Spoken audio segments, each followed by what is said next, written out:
Halloween night. A small American town. 15 years ago. Shot him 6 times. I shot him in the heart. The man, he's not human. You don't believe in the boogeyman? I pray every night that he would escape. What the hell did you do that for? So I can kill him.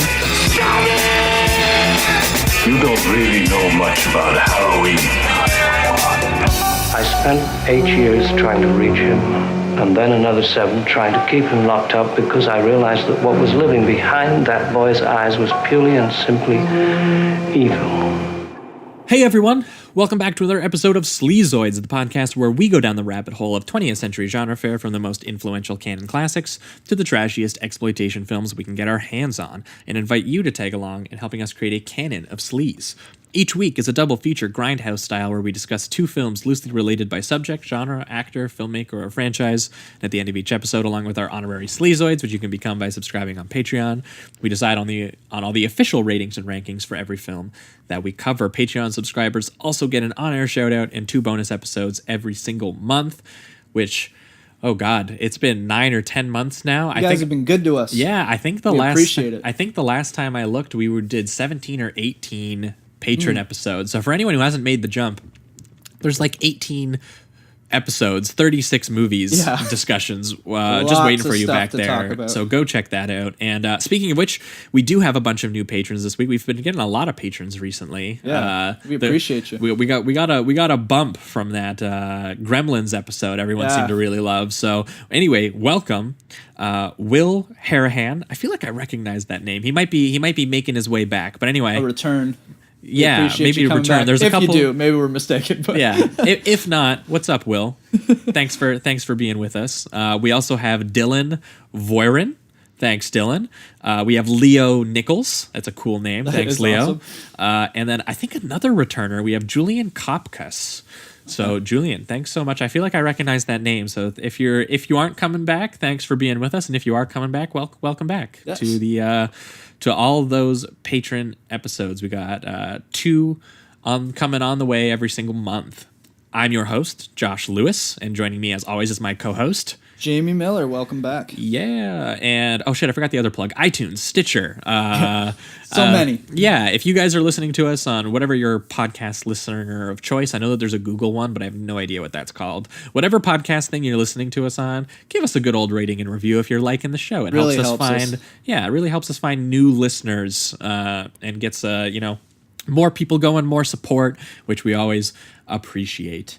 But 2 weeks ago would have been the last time you guys would have heard from us free listeners, where we would have been talking Pieces and Slugs, 2 80s exploitation trashter pieces. Oh yeah, so much trash by so much fun. J.P. Simon. We had Eric Peacock on to talk about that, a dumpster diving trash man who told us off air that he buys up all kinds of VHSs on Amazon and watches all kinds of movies that no one's ever heard of in hopes of finding treasures like he did with Pieces. Yeah, we'll definitely have to have him back on because I feel like he'll find us some gems. Yeah, he's a trash historian is what we're going to call him. And he was a lot of fun to talk about J.P. Simon with, especially Pieces, which was a completely bizarre film that we adored across the board. Everyone did.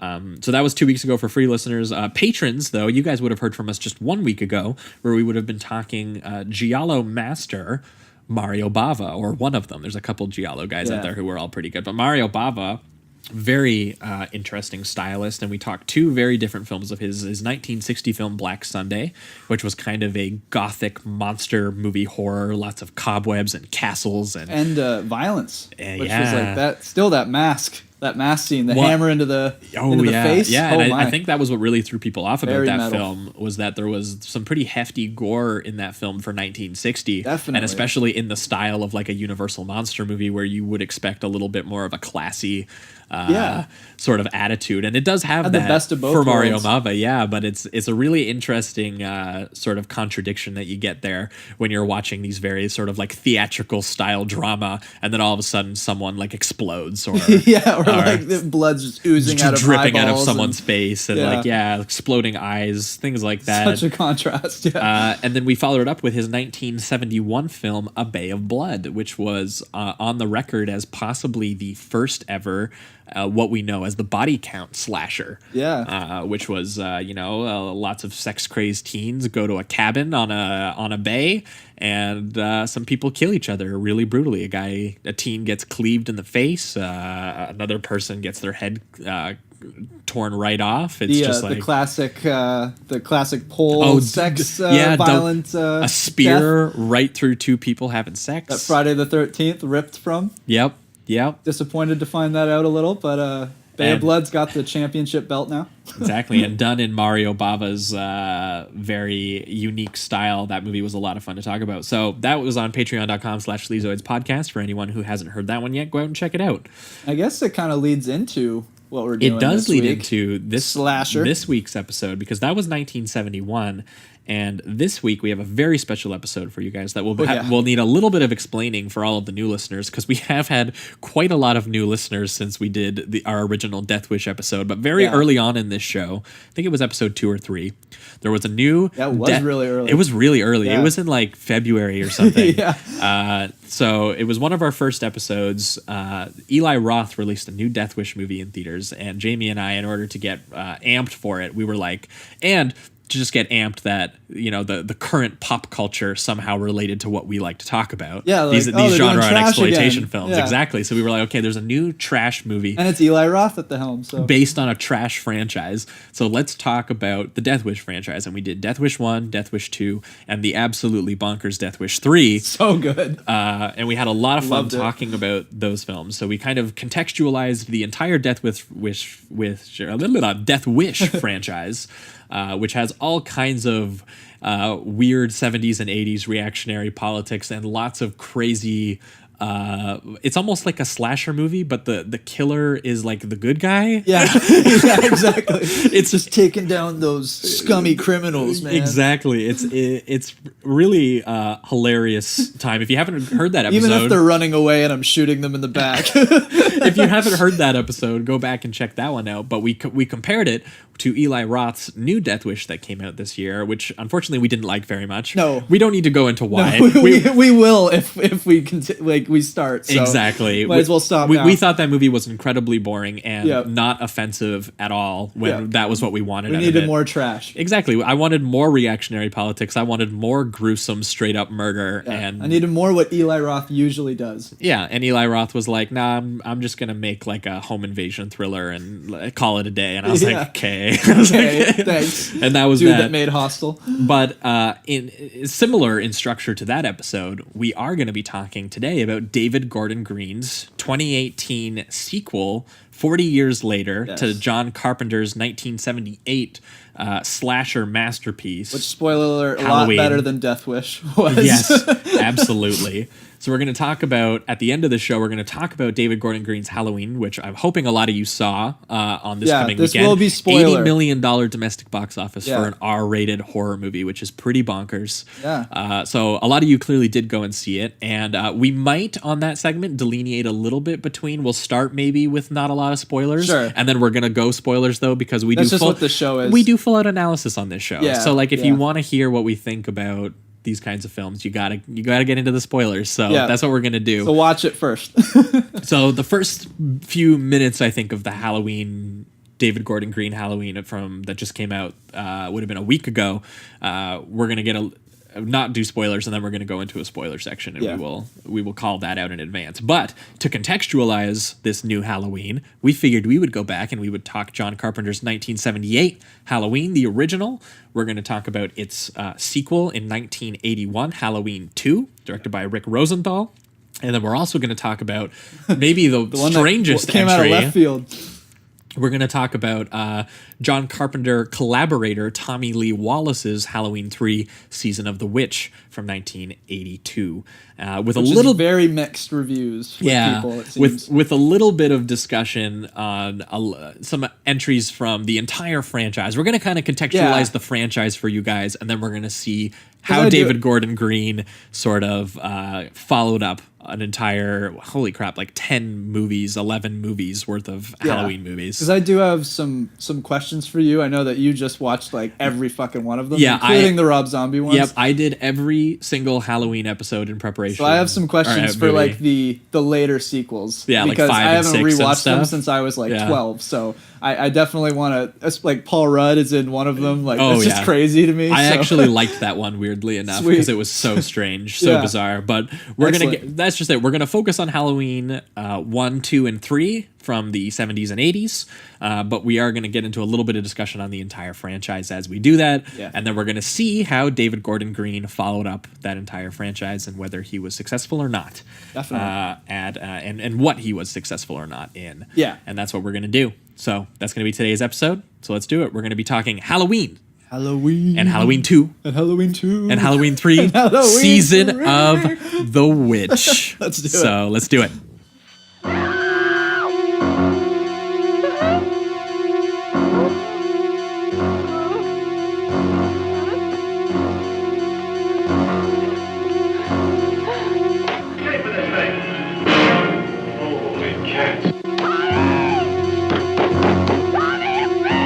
Halloween, the night he came home.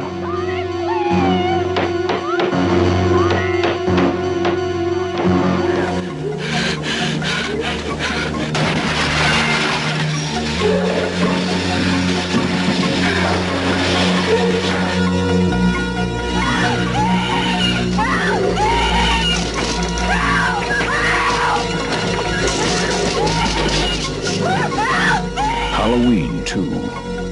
More of the night he came home.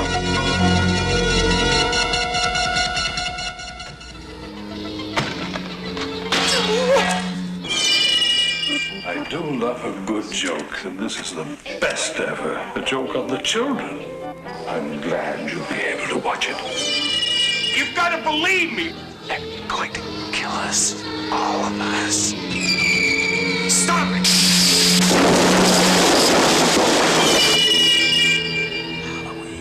The world's going to change tonight, Doctor. Happy Halloween. Stop it!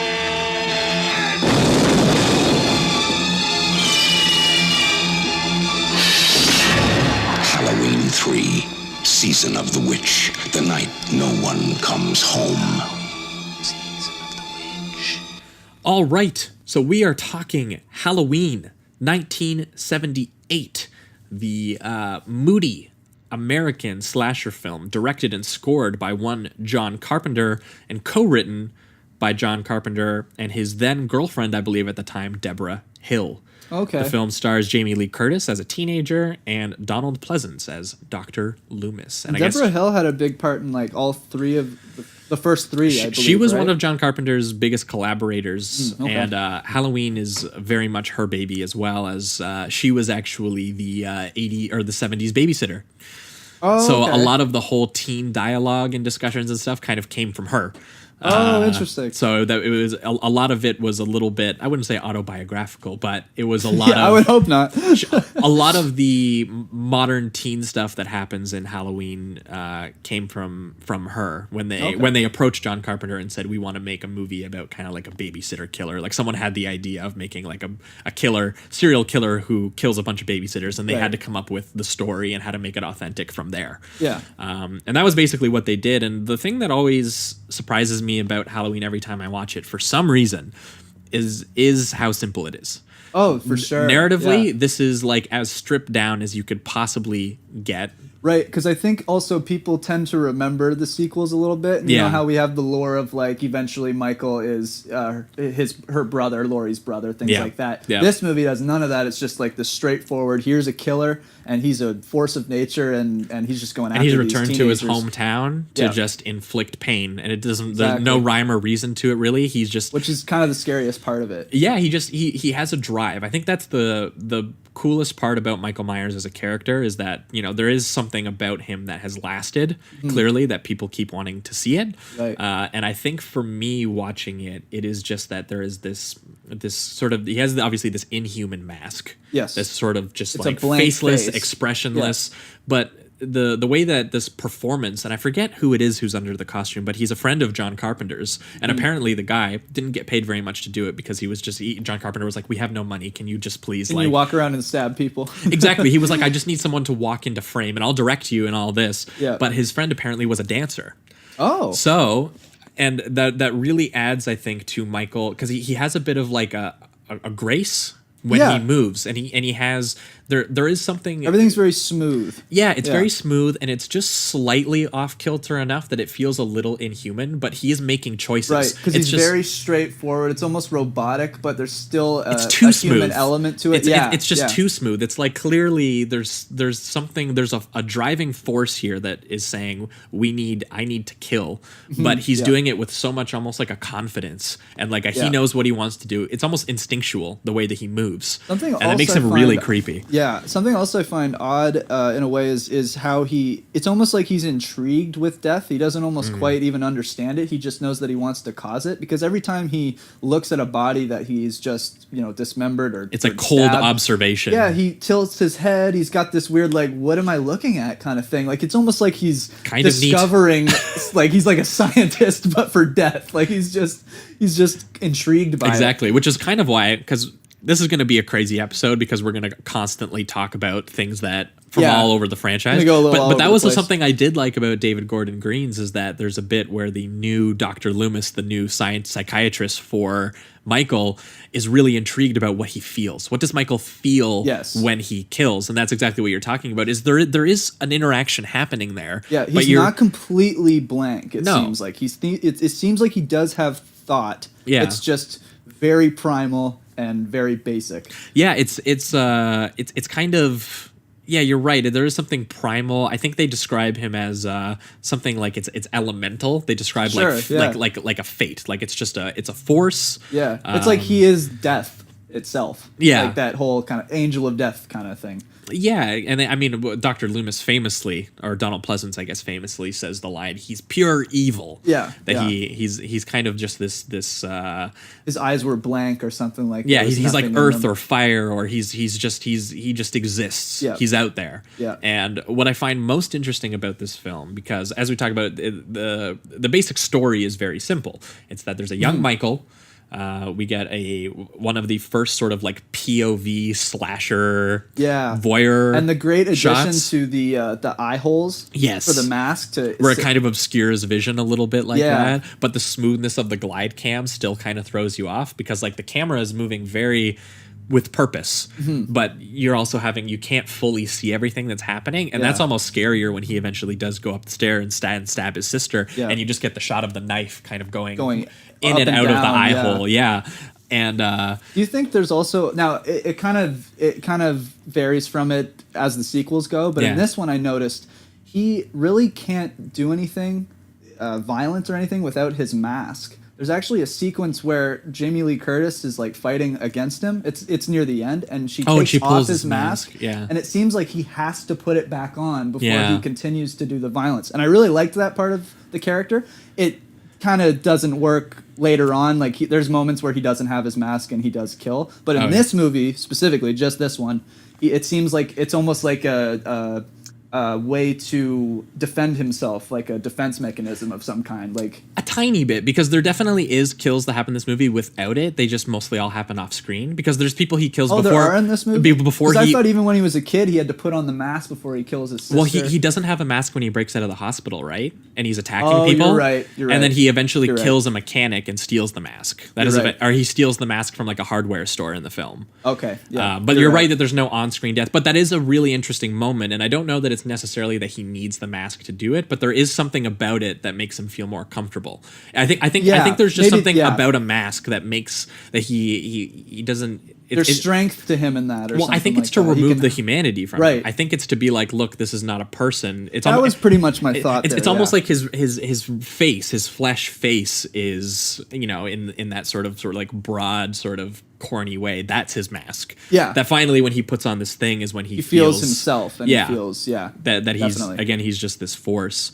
But in the opening scene, he kills his sister, And then we follow him, a young Michael. I think they said he's like 6 years old or something. Yeah, he's very young when he does these murders. Well, and that's the shocking moment, the big reveal when the parents rip the mask off, and they're like, "Who was this?" And it's a little kid, and they're like, "Michael, like, what did you do?" Yeah. Blah blah blah. And he just looks like a very normal kid. He's like they didn't put any makeup on him or anything. No, he's it's just not like this blonde, like blue-eyed kid that just destroyed his family. Yeah, it's not like the Rob Zombie one where like you're like, this kid looks like a troubled child. Yeah, exactly. He looks like he doesn't necessarily have the best home life. Which I guess, just to speak on the differences there, I think that's actually creepier, that he's just this, normal, everyday, average 6-year-old that was probably just watching cartoons on a Saturday. Yeah, and now he's stabbing his sister multiple times. It does get at what John Carpenter is trying to do, because what he gets at through this narrative of this very sort of like small town babysitters and teen movie style film, and then he brings it into the realm of horror and the slasher. What he kind of gets at with that is that these scary things are hiding underneath the surface of normal things. Right. Just the suburbs. Yeah, just this normal domestic family life. suburbia. Yeah. There is a weird kind of abstract wavelength of death that just sits underneath it. And this is perhaps my favorite part of the film, because this is what creates the fated duo of Laurie and Michael. This is what it is that there is Michael feels isolated, and it's sort of an implied reason for maybe why he's doing what he's doing. And he's isolated because he's his own unique force. And then obviously he also spends 15 years literally in isolation. Yeah. So how could this guy coexist? He does not get along well with other people. No. But Laurie, in her own way, is also isolated from a lot of her friends. Yeah, she's very much of like more of the loner compared to the other ones. She's not as interested in the boys and things like that. Well, she keeps to herself. People a lot of time talk about Halloween in the context of, because this film is kind of, if not the first one to do it, it is a little bit responsible for popularizing the idea that like the horny teens are the ones to die because they're like transgressing, or they're doing drugs, or they're doing this, so they're gonna get punished. Yeah. But what I think Carpenter and a lot of movies that followed Halloween and tried to rip off Halloween did do that. Like a lot of the Friday the 13th movies and things like that did do stuff like that. But John Carpenter was a lot more interested in just the idea of isolation, that all of her friends are they have partners, they have people that they're hooking up with, they have people that they have relationships with, even if it's just like a platonic friendship. Like all of these people don't feel someone to latch on to. Yeah, there's something kind of like achingly lonely about what Laurie feels, and she has a couple moments where she reveals that, where she's like, I can't go talk to the boy, I can't ask someone to go to the dance with me, I can't, like you can do that because that's your personality type, I'm not that type. And like that, and that's what it kind of gets at, is this idea that so her long-lost love is Michael Myers. Well, no, what it does is that it makes her more observational, because she's someone who's always just similar to the voyeurism of the opening scene of Michael. She's someone who kind of sits off at the side and watches other people. Yeah. And that's why, most interestingly, she's the one who notices Michael. Nobody else seems to notice Michael, or if they do, they don't care. Yeah, they're just brush him off. They're like, he's some creepy weirdo. Yeah, there's just a guy, whatever, blah, blah, blah. And half the time they don't, most of the characters other than Dr. Loomis, who is isolated by almost his obsession with Michael. It seems like Dr. Loomis, Laurie, and Michael are all connected by a form of almost like cosmic isolation. And that all of them are on the same wavelength. Like they all see this kind of darkness, which is why Dr. Loomis is begging everyone, being like, there is pure evil here, none of you understand, like we have to fix this, blah blah blah. And everyone's like, shut up. And Laurie feels it too, though, and Laurie's obviously the most frightened by it before anything's even happened. So that's what's really interesting, and John Carpenter really gets at all of this, not through narrative really, it's all through style. It's all through this sort of pioneering style of both the glide cam photography, which was one of the first movies to actually use it in the way that they did. You can find awesome footage of them experimenting with it before they actually shot with it online. So if you guys look up like 1977 like glide cam tests Halloween, you can see like John Carpenter and Dean Cundey like kind of like just like shooting themselves walking through the parking lots and like trying to like figure out how this would move and work. Something I also really liked about the camera work here was like, because we were discussing last week A Bay of Blood, which had a lot of those POV kind of like the stalker shots. What I like about this movie is they took that and they were kind of like, why don't we just hold it? Why don't we just keep the stalker shot going? The length of the shots in here are crazy. Because then it becomes less of like because with Bay of Blood, you were like, oh, someone's watching, but you don't feel like that real, like you don't feel that person. But with this one, you're watching Michael Myers go through entire sets and things like that. So you feel like you're almost with Michael rather than there's no mystery behind John that Carpenter killer. almost like implicates us in what Michael's doing because you're sitting there watching him the same way that he likes to like clearly do this. Because it's right from the shoulder, or it's even a direct POV shot. So you really connect with him on a scary level in a way. Yeah, with the filmmaking and the big thing about the style too is that he used I don't know the history on this one, so I'd have to see, but I know that people were really shocked by his use of widescreen images in this because I don't think horror usually did that kind of thing. Like most people assumed scope images were for like musicals and like big films, like Lawrence of Arabia is like a big like I think they call it like a VistaVision or a Panavision style wide frame. Yeah. But he uses this wide frame on a $300,000 budget or something, which was considered low at the time. Yeah. And he does it for small domestic scenes. But what it does is it creates so much negative space for him where you'll see like Laurie in the foreground of a frame, but he has so much camera in the background of something that your eye just naturally goes, oh, what's over there? Yep. What am I and then he'll geniusly place Michael in specific little spots, and it's not a lot, so you're not like, okay, this is getting old. He just does it a few times, and then those moments you notice Michael, it gives you this creepy sensation up your spine. And so what he does is that he almost trains your eye to investigate these huge wide frames, and your eyes are looking for something, and then always while you're watching it, it's as soon as he puts that thought in your head where it's like Michael could be there. Exactly. As soon as there's that one scene, your eyesight, the entire movie is now just like background. Where is he? Where's Michael? Yeah, well, because he also implies it too, because there's other shots where like, Laurie will be in like the background with her friend, like walking up the sidewalk, but in the foreground on the right side, you'll see like the bushes. Yeah. And then you'll see Michael's just like hand come into frame, just slightly on like the right side of the frame while the conversation is happening on the left. Yep. And you'll just get like an over the shoulder shot of Michael or something like that. And like, and something I didn't notice the first time I watched this, or I guess the first couple times I've watched this, was the heavy breathing that he added. Oh yeah, which really just adds that. And it always happens in those shots too. The ones that are like over his shoulder or over his hand or whatever, where he's just because he's in the foreground of those shots, and you can hear the and like that kind of stuff. And then they use that brilliantly at the end too, which is absolutely just to kind of remind you that it's like the spirit is still there, that's where it gets into the realm of like the transcendent, where it's like this was elemental. This existed before this story started, and it's going to exist after this story is ended. Basically, that there's something cosmic about Michael that's beyond that's where the more abstract quality of Halloween gets into, which to me, honestly, when we get into later films that we're going to talk about. Like that is honestly what kind of made it as scary as it did, and I find that the best Halloween films were the ones that did do that kind of otherworldly quality. Not just he's a guy with a knife and he's going to kill you. Exactly. So but there's some of the tracking. I guess that's where like the simplicity comes to its advantage because we have that elemental feel to it. So the simplicity doesn't necessarily hinder on the film. You don't need a plot or a narrative complexity to this because the style itself is telling almost a different story. Right, exactly. Which is just, and again, we're huge fans on this show of filmmaking telling a story versus dialogue telling a story. Exactly. Here's all the stuff that's happened. So seeing what John Carpenter did here, that you can see why it became as popular and why it had lasting power because again, watching that scene where like Michael is like just following the kid in a tracking shot just outside the fence. Yeah. And he's like walking along. And then there's another shot where Michael is like driving the car. And there's something about seeing his hands even just like turn the wheel when he's like twisting doing it like this. Anything human.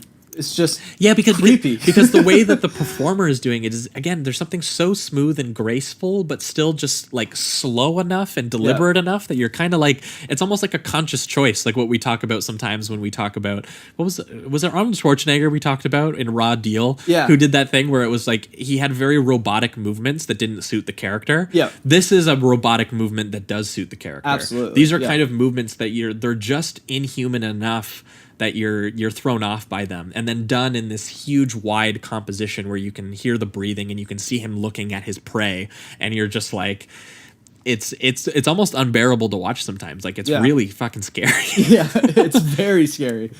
And that's what kind of gets us into, as we're kind of moving on here, it gets us into the big climax of the film, which is a lot of teen death.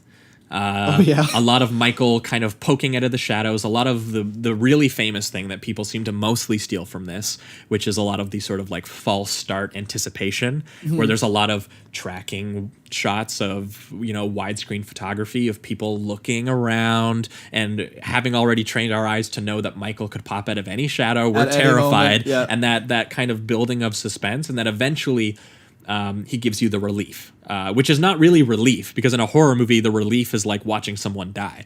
And, you know, in certain slashers where that is the fun part, you get a thrill out of that. But in this one, it's kind of just horrifying. Like the bit where he pops out of the back. None of the deaths feel like, oh shit, you killed him. It's more just like, oh God! Yeah, like the bit where he strangles the girl from the back of the car, where he pops out of the back seat, right? And he starts strangling her, and she's like honking on the horn and screaming, and the condensation is building inside of the vehicle because of all the heavy breathing and stuff. Yeah. And then there's the one where he takes the knife and he stabs the dude he strangles him, and then basically shish kebabs him into the wall, which has become just iconic. Like that's got to be one of the most iconic deaths in the film. And I think that's one of the first times we see him do his intrigue head tilt. Yeah, where he's kind of like, oh, I did something new here. Like it's almost like he discovered something. Neat. Yeah, but then there's also the bit where he comes up behind the girl, and he strangles her while she's on the telephone with Laurie, which is horrifying. Oh yeah, and she's screaming, and Laurie's just Laurie like, thinks that she's having sex, which is just a great little. I mean, a mix between horror and the kind of a comedic moment. Yeah, because at first I think she thinks she's having sex, and then she thinks that she's like playing a prank on her, and then she takes it a little more seriously, because Michael picks up the phone and just breathes into the phone. Yeah. And you're just like, Yeah, and Laurie's already had these like vibes the whole time, so I think that was a big clue for her. Something's gone wrong. Exactly, because she's the one that's been like, something is off right now, and I just can't quite put my finger and then on all it. of her friends who are ignoring it are the ones feeling the consequences for it. And she goes next door. She finds all of the bodies in this really horrifying sequence where like Michael has like contorted them all, basically. Yeah. Like stuffed them into closets, and like he put the Judith Myers grave like on the bed. Yeah. And stuff like that. It's really really gross. The movie, and again, it's just made more unbearable by John Carpenter's really suspenseful style, and moody and that style. Score. I mean, we didn't even talk about the score yet. What I like too, the very about simple the melody. Score, and what I like about the score is a lot of the horror stuff has this tone of mystery, whereas I find this one just goes right out the gate. It's like, no, this is horrific. Like I don't get a sense of a lot of mystery or unknowing when I hear the score. I just hear dread. Like I just hear something bad is coming, dun dun dun dun dun. Like something is coming towards you. Yeah, you and know? I believe I read that it was in like a 10/8 time or something like that, which I've heard is like really like a really kind of off kilter time signature. Yeah. So like that's the time he put it in, because I guess it was also called Complex 5/4 or something. Yeah, that's what they said. Yeah. But you would know that. You're the music guy. They're like very similar. Yeah, I mean, so it depends on how you apply you would know it, but that's what he said that he did the styling, because it's just a piano. They didn't have money to do anything else, so he basically just did a bit of a piano and a tiny bit of synth, because synth was kind of becoming a new thing at that point. Yeah. Which with future scores he would go full synth, which is what he got really, really famous for. Yeah. But he said with Halloween, he was like, he cranked out the score in like 3 days. Wow. And he with a piano, and like that was all he had. Absolutely an iconic score in 3 days. That's amazing. Yeah, and he doesn't know how to write music.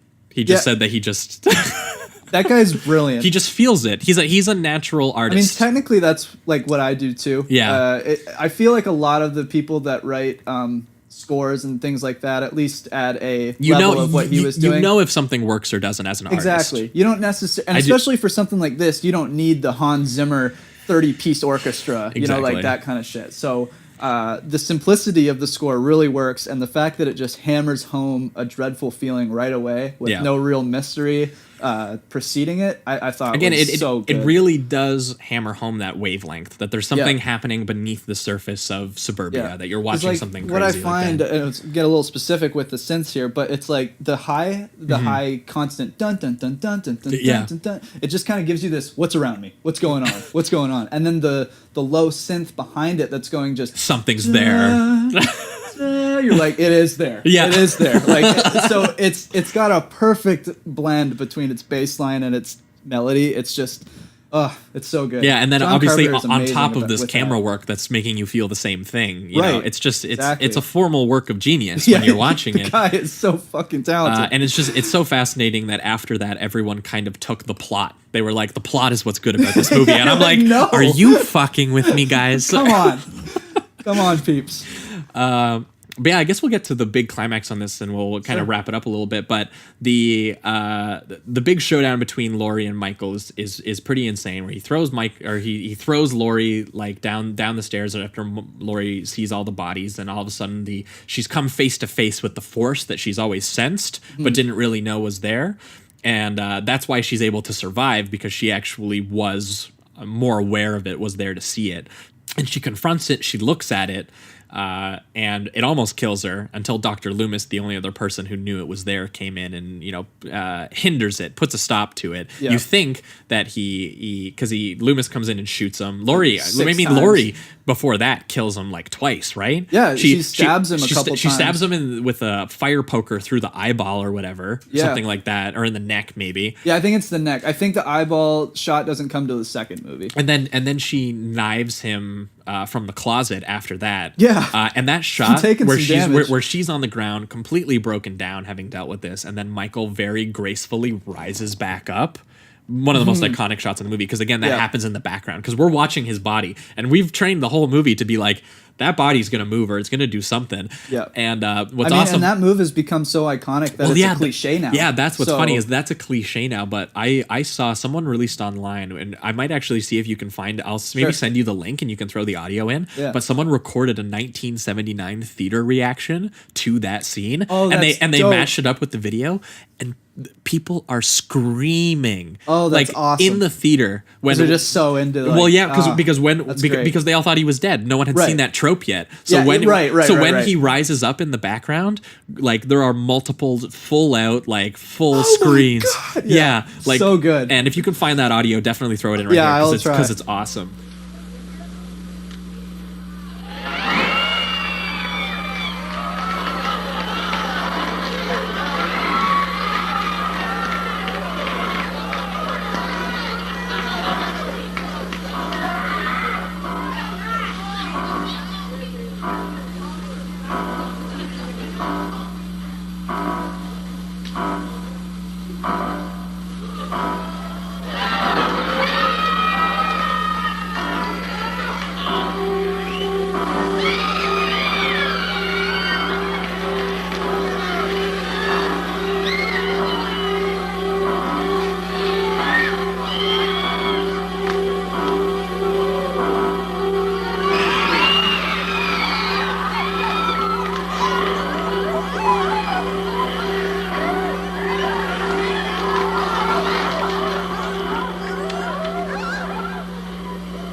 I think I might have even seen that, so I know I can find it. Yeah, for sure. it's awesome. I'll throw it in. And like that's the effect, visceral effect, instinctual effect that his filmmaking has on you while watching this scene. But then Loomis comes in and shoots him multiple times, and then you really think he's done because he gets shot out of a window. Yeah, and you're like, no one could survive. You see all the impacts, so like the guy got shot. Yeah, 6 times. Loomis shoots the shit out of him.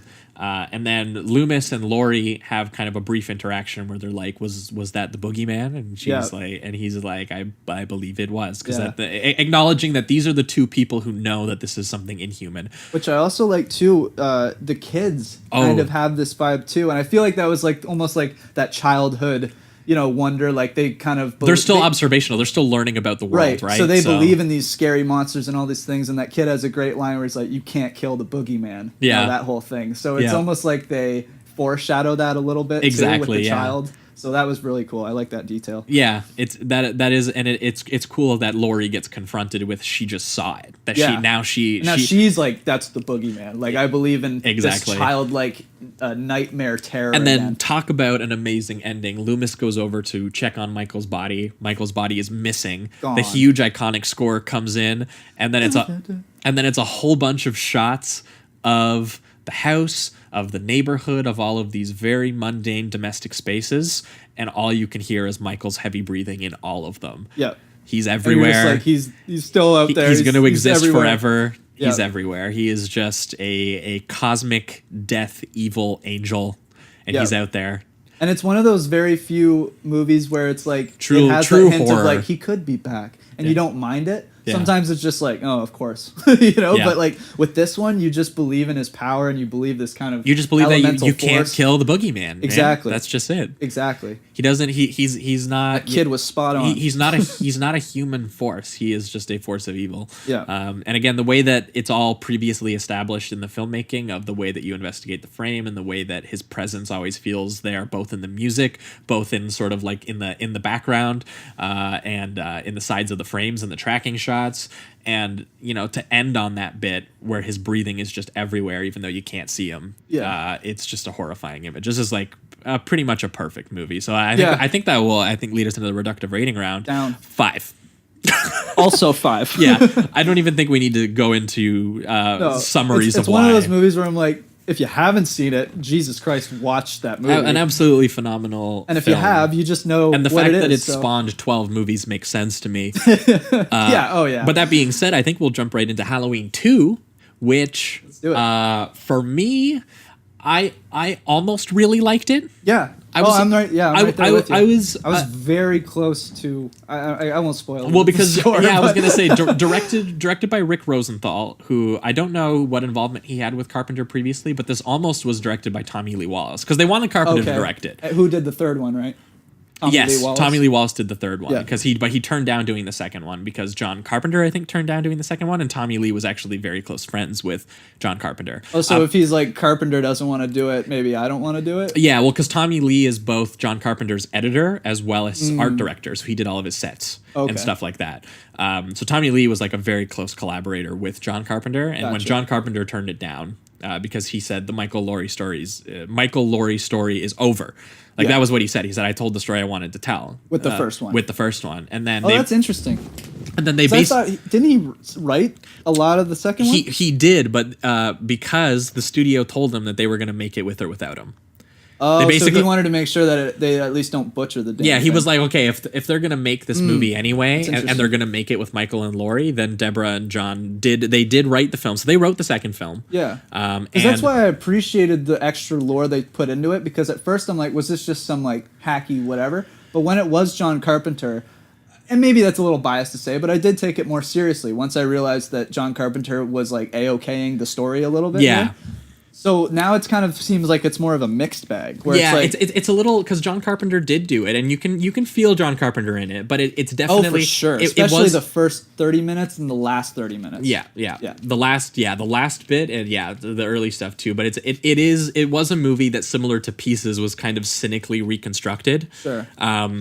That always sucks. Because they wanted to... I feel like we get that a lot with these sequels. They wanted to greenlight a movie because Halloween, they didn't expect it to do it as well as it did. Basically, it did a theatrical run in 1979. They just thought it'd be like another trashy horror movie thing. Like and it did a 1979... Because I think they got it ready in time for Halloween 1978. Yeah. But it didn't do amazing. But when it did its drive-in run and when it did its eventual theatrical expansion all through the following year in 1979, apparently it just killed. My mom went to see it when she was young, and she was like, it was at the time anyway, besides maybe The Exorcist, it was like the scariest movie she'd ever seen. Like she couldn't believe how awesome. Frightening it was. So it definitely impacted that generation. Obviously they wanted to capitalize on that. Yeah. That they saw that the reaction to it, so they were like, we need to make a second one, but people like Michael and people like Jamie Lee Curtis, so we need to have them in it. And when John Carpenter didn't want to have them in it, either way, because he wanted to do that anthology. He wanted to do an anthology. What we eventually get with the third one. Yes. Okay. So that was what he saw Halloween as. He saw it more as like a Twilight Zone style film where every filmmaker could come in and kind of do their own Halloween oriented story. His problem is he made Michael too goddamn iconic. He made him too damn good. Like it's one of those things where I get where Carpenter's coming from. Yeah. But at the same time, with the way that it ends, like Halloween ends and things like that, people are probably just like, oh fuck yeah, I want to see another one of those. You know, like I get both sides in this case, which is odd because usually I'm with the director wholeheartedly. You know, I'm like, don't make the sequel, you don't need it. But with this one, the way he did it, it seems like a little more forgivable, I guess. Well, yeah, and it picks up as we get into it. Right off the bat. Yeah, it picks up right where the other one left off. It includes footage from the original film. Yeah, and then the first 5 minutes. And then what it does is it retcons Michael's cosmic disappearance, which sucks a little bit. A little, yeah. Because what it does is it has that Michael's still on the loose. It's the same night. Michael's still out there. They make him less of like. He's still kind of like this element of pure power and evil. Yeah. It's just now he's more of a physical element, like purely physical, because clearly he's been shot. That has happened. Yeah. He is walking around, but he is a man that's still capable of being shot and stabbed 12 times and walking around and doing all the killing he's been doing the previous film. Yeah. So there is still an element of supernatural and something unworldly. Well, I will say what helps for this film is that Dean Cundy, John Carpenter's regular cinematographer, still shot the film. And you can tell. Yes. It feels very much a piece of the original film in terms of the way that it's shot, which helps with a lot of the kills, because a lot of the kills are absolutely amazing. Yes. That one where Michael Myers slowly fades into the frame by walking out of like a black void. Pure darkness? Yeah, pure darkness voice. Yeah, and he comes in with the syringe with the temple. Whew.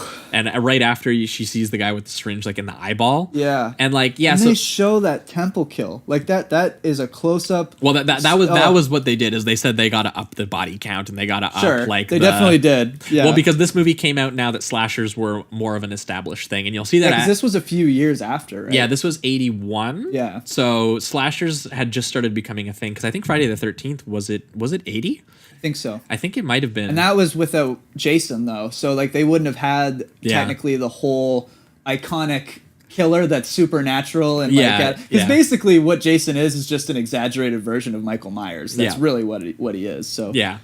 Either way, slashers had started to become a little bit more into the consciousness, so people were like, we got to make a more impressive slasher. And as the franchise goes on, you really see them having to be like, God, we got to up the slasherness. like 4 and 5 and 6 and stuff like that, man. Like they are just like kill all the time. Is that kind of thing? Well, because now Friday the 13th and Nightmare on Elm Street are huge things at that point. Like they're franchises, and they're kind of based on the kills. They're much less about like the themes or just the tone or like that kind of thing. Exactly. It's more about let's sit down and watch a bunch of teenagers get killed. So Halloween 2 feels like honestly one of the first what we would be known as like a commercial slasher, where it was like we really got to give the fans what they want. We got to give them the killer. We got to give them stay true to the story. Yeah, we got to give them all the kills. We got to give them like a cool location. Like they switch it here to Haddonfield Hospital. Yeah, which is I think a neat touch that goes a little underexplored in the writing. They do a lot right in this movie, actually. I feel. But the idea of a hospital, because a hospital is obviously where Michael is more familiar with.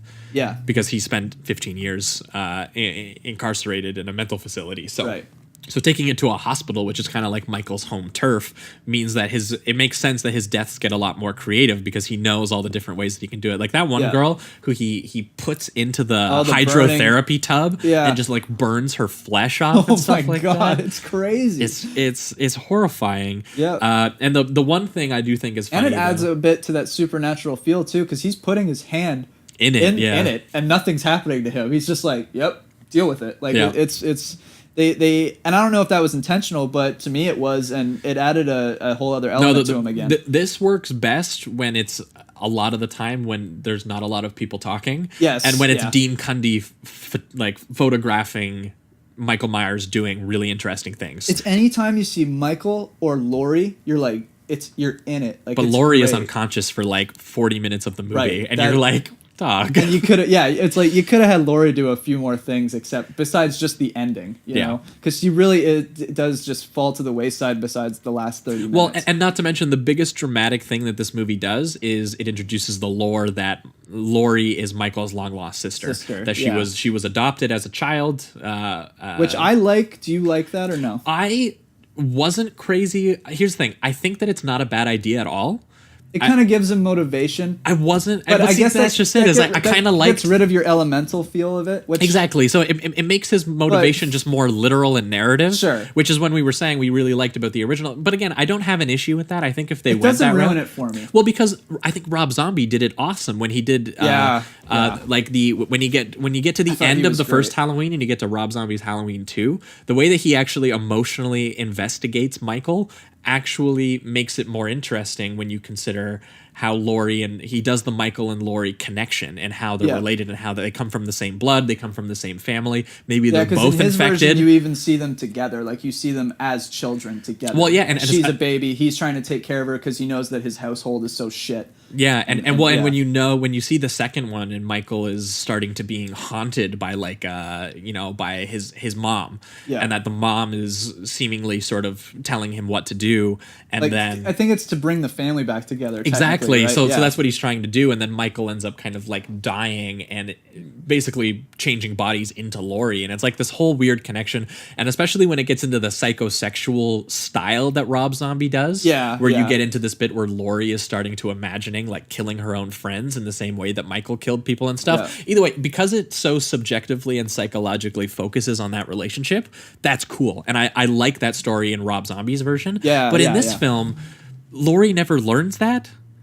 Like, Laurie never actually really finds that out. So you don't see her interact with that information. Oh, I guess you're right. I never realized that. The way that There's never I don't think there is that scene where Loomis tells her. No. Because Loomis mentions it to somebody else, but I guess she doesn't. Yeah, because someone tells Loomis, That's actually. That's a good point. I never even thought of that. Because the way that it's done in this story is there's one small flashback where a young Jamie Lee Curtis apparently like goes and visits a young boy in a hospital, and there's that flashback for 5 seconds. It's literally like 5 seconds long.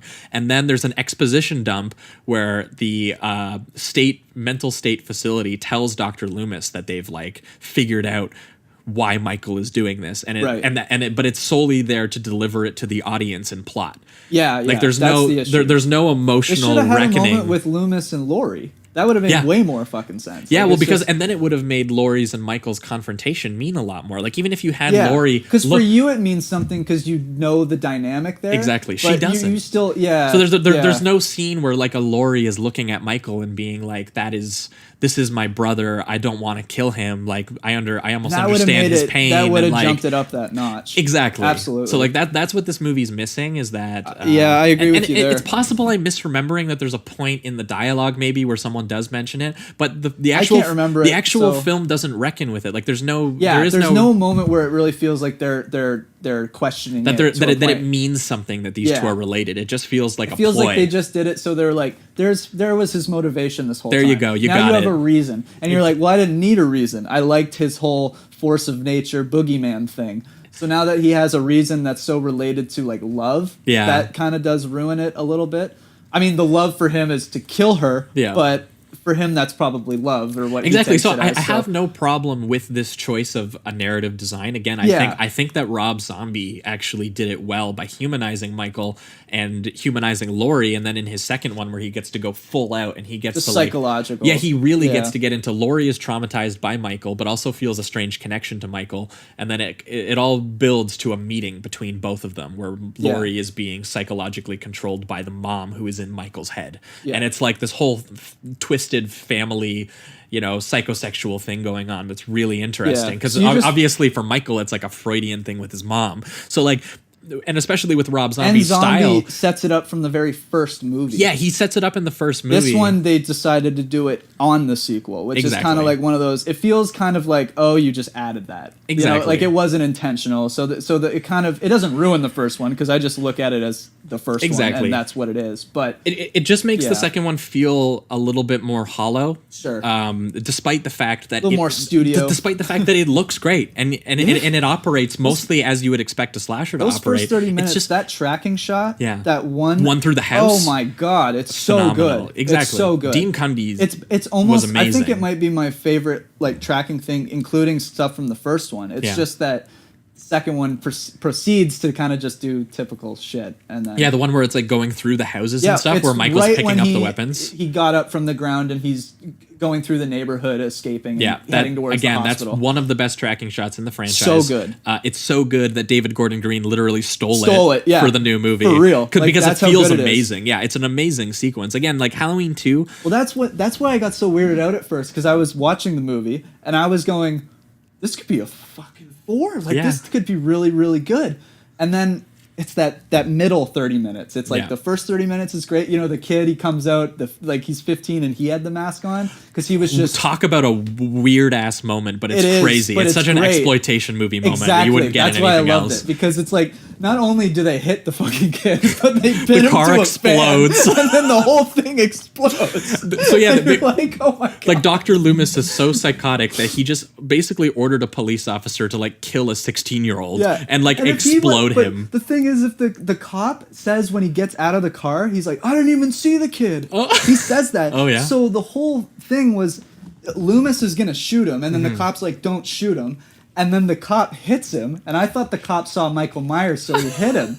But instead, he's just a completely negligent cop that isn't paying attention to the road, because he literally says, "I didn't see him" or whatever. That's so just I was awesome. Just like, that adds to the comedy of it a little bit. Yeah, there's a couple moments in the franchise that are really like that. I was trying to remember which one it is, because there's one in like Halloween 4, which is the return of Michael Myers. Because we'll get into when Michael Myers comes like.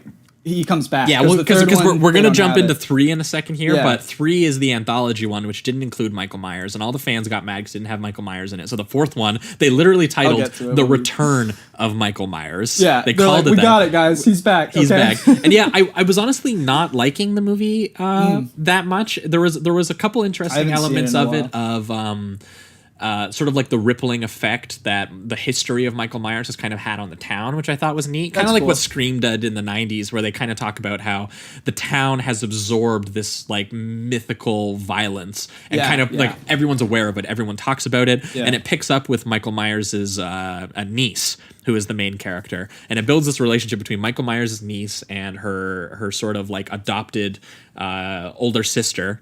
Yeah, who kind of like babysits her a lot and takes care of her. And and then it turns into a bit of a teen slasher. A lot of the older sister's friends are dying, and you're like, oh no. And some of the deaths are cool, but like that's kind of it. Yeah. But then by the end of the film, it revealed why they were building up the niece and older sister relationship so much, because the older sister and the niece basically kind of like they are evading Michael, and there's this amazing scene where Michael is on top of the car while they're driving. It's like an action scene almost. Like this guy was like an action filmmaker, so there's like a Michael scene where he's like on top of the car being like, I'm coming in.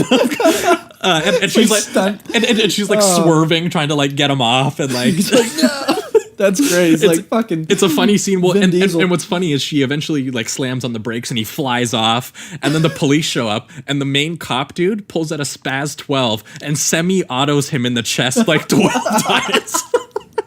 Oh, that's great. And it's awesome. Is Michael falls down, he goes down, and then just before you continue, did Carpenter have anything to do with anything past 3? That I don't know. I don't know if he was in the writing process. It doesn't seem like it as much. I think it's a different writer. It might have been just like, I'll produce it. Here's some money. Sure, I own it. Exactly. I think that was basically it. But what's awesome is that the niece goes up to Michael's body because she's been told this whole time that this is her uncle, and everyone makes fun of her because she's the niece of the crazy guy, the local crazy guy. Yeah. And she finally is like, oh my God, I am like the kid of the crazy guy or whatever. Like I am related to him. So she goes up and touches him because she's like, this is my uncle. Like I'm related to you. This is such a bizarre situation. And they say, don't touch him. Don't touch him. And she touches him.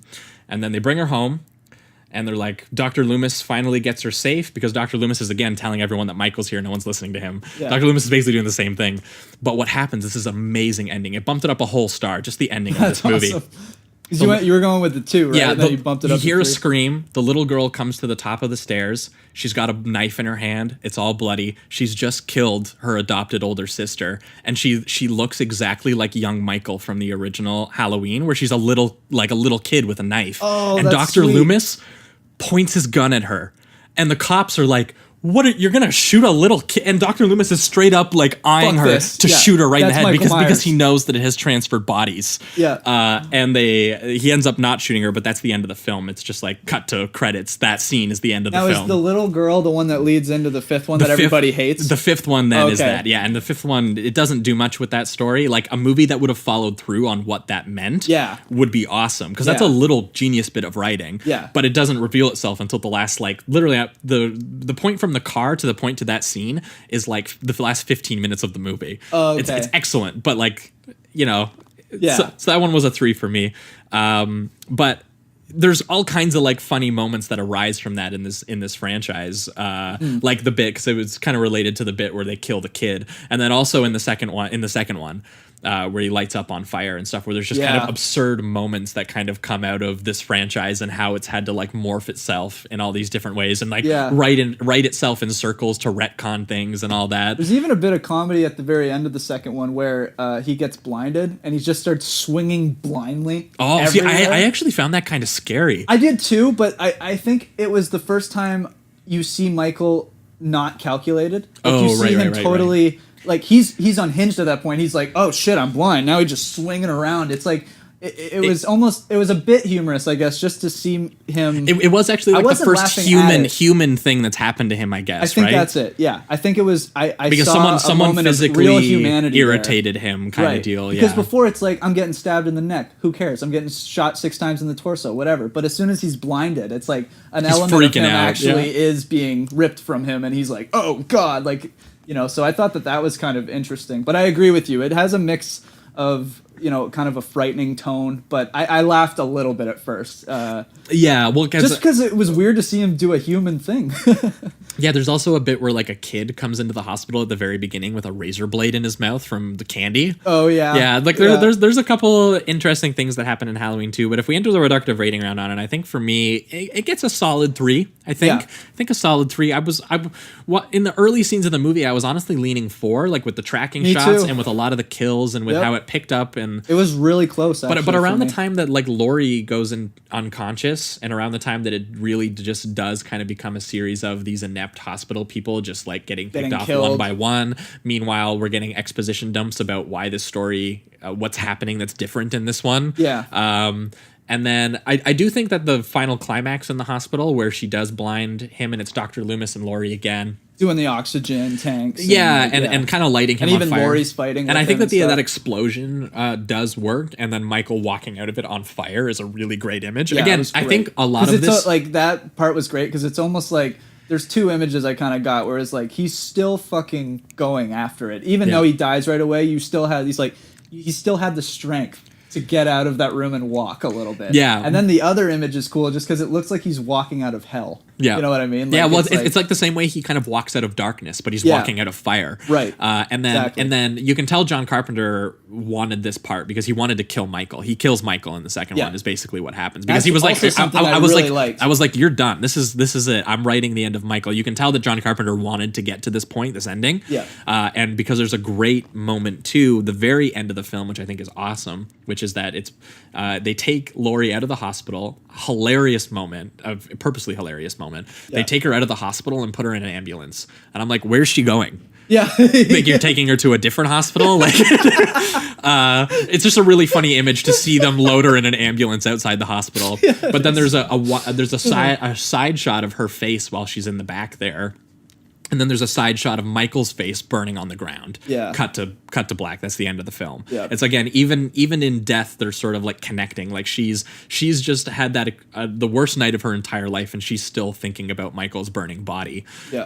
And again, it visually connects. Yeah, she looks much like Arnold did at the end of Predator. Yeah. Just kind of like, what the fuck did I just go through? You're right. Yeah. Like that sort of like, I guess we won. Yeah, like I'm gonna have to live with this the rest of my life. But exactly. I guess we got. So it has a solid ending. It's gorgeously filmed, but I do think that a lot of the stuff that we really liked about that kind of like undercurrent abstract wavelength is missing in this, which really does hinder the film, especially when it tries to get into the dramatic element of the film, which they just don't seem to really focus on that much. It's mostly just written as an excuse for the literal plot that's happening. Yeah, it's like Michael taken a bit more of the like the medical people out of it and thrown like 5 more minutes of Laurie and Loomis talking about the relationship, or even a dream sequence where it's more elaborate. Even just Laurie and Michael interactions where where like you can tell that both of them know what's happening or something like that. You know? It does seem odd that Laurie never really finds out. It's like, well, then why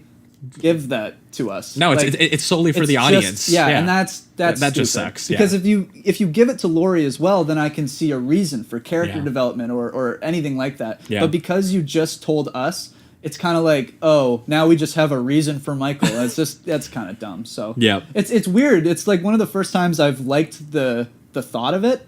but it's the way that they applied it that I didn't appreciate. Yeah, that's just it. Is you can tell that it wasn't what they didn't have their heart in it. Yeah, right. Exactly. John Carpenter's heart is so much in that first one and all of the filmmaking and what it all means, and to just see the sort of it not be there in the second one really does harm that film, despite the fact that a lot of the production is very similar. And again, Dean Cundy's photography is so gorgeous and does, again, on the deaths, on the even the poetic stuff at the end with Michael and Laurie, the cross shots, and so it's just like a lot of this works because Dean Cundy is just so invested in that world that he can capture it with his camera, even if the writing isn't up to par. Yeah. So it's just like, you know, and the directing, obviously. Yeah. I'm also going to give it a 3. It's a high 3. Like it was almost at 4. It's that 30 minutes in the middle that just kind of lulls. And then that decision with the sister and then to not really add it to Laurie, just kind of give it to us. That was weird. I did like how they expanded on showing his strength. Just as like the supernatural strong being. Like there's a lot of sequences where he just like walks through doors that are completely made of glass and he does no effort. This is also the first movie where they introduced that for some reason he doesn't kill babies. Because there's a bunch of babies in the hospital. Oh, you know what? Dude, that's funny that you say that because I was going to bring that up in the new movie. No, yeah, it was established in Halloween 2. I didn't even realize it was a reference to Halloween 2. Yeah, actually, at the time. Because he walks into the room where there's like 3 newly born babies all sitting there. And I was going to save that conversation for the new Halloween, but I mean, do you have a theory? I have no fucking clue. Do you think like it's like maybe he doesn't see life there yet? Maybe he wants to take away life with meaning and like a baby. I have no idea. I just feel like there should be a reason for that. You know what I mean? Like there's got to be a reason that Carpenter decided. I guess it wasn't Carpenter, but maybe he wrote it in, so it's possible. I don't know, but there is something there because it just seems specific. It is very specific that he intentionally will see a baby and not kill it. Yeah. I feel good guy Mikey. Good guy Mikey. Yeah, we'll just say that Mikey, he likes to get his rocks off, but he has lines. Yeah, he's got boundaries. A gentleman in every once in a while. He's like that's too easy. I can pick that up and like throw it like a football. Like I can't. He likes a challenge. Yeah, that's what it is. Just laying there. I can do that. I mean, whatever. Exactly. Yeah, he likes the chase.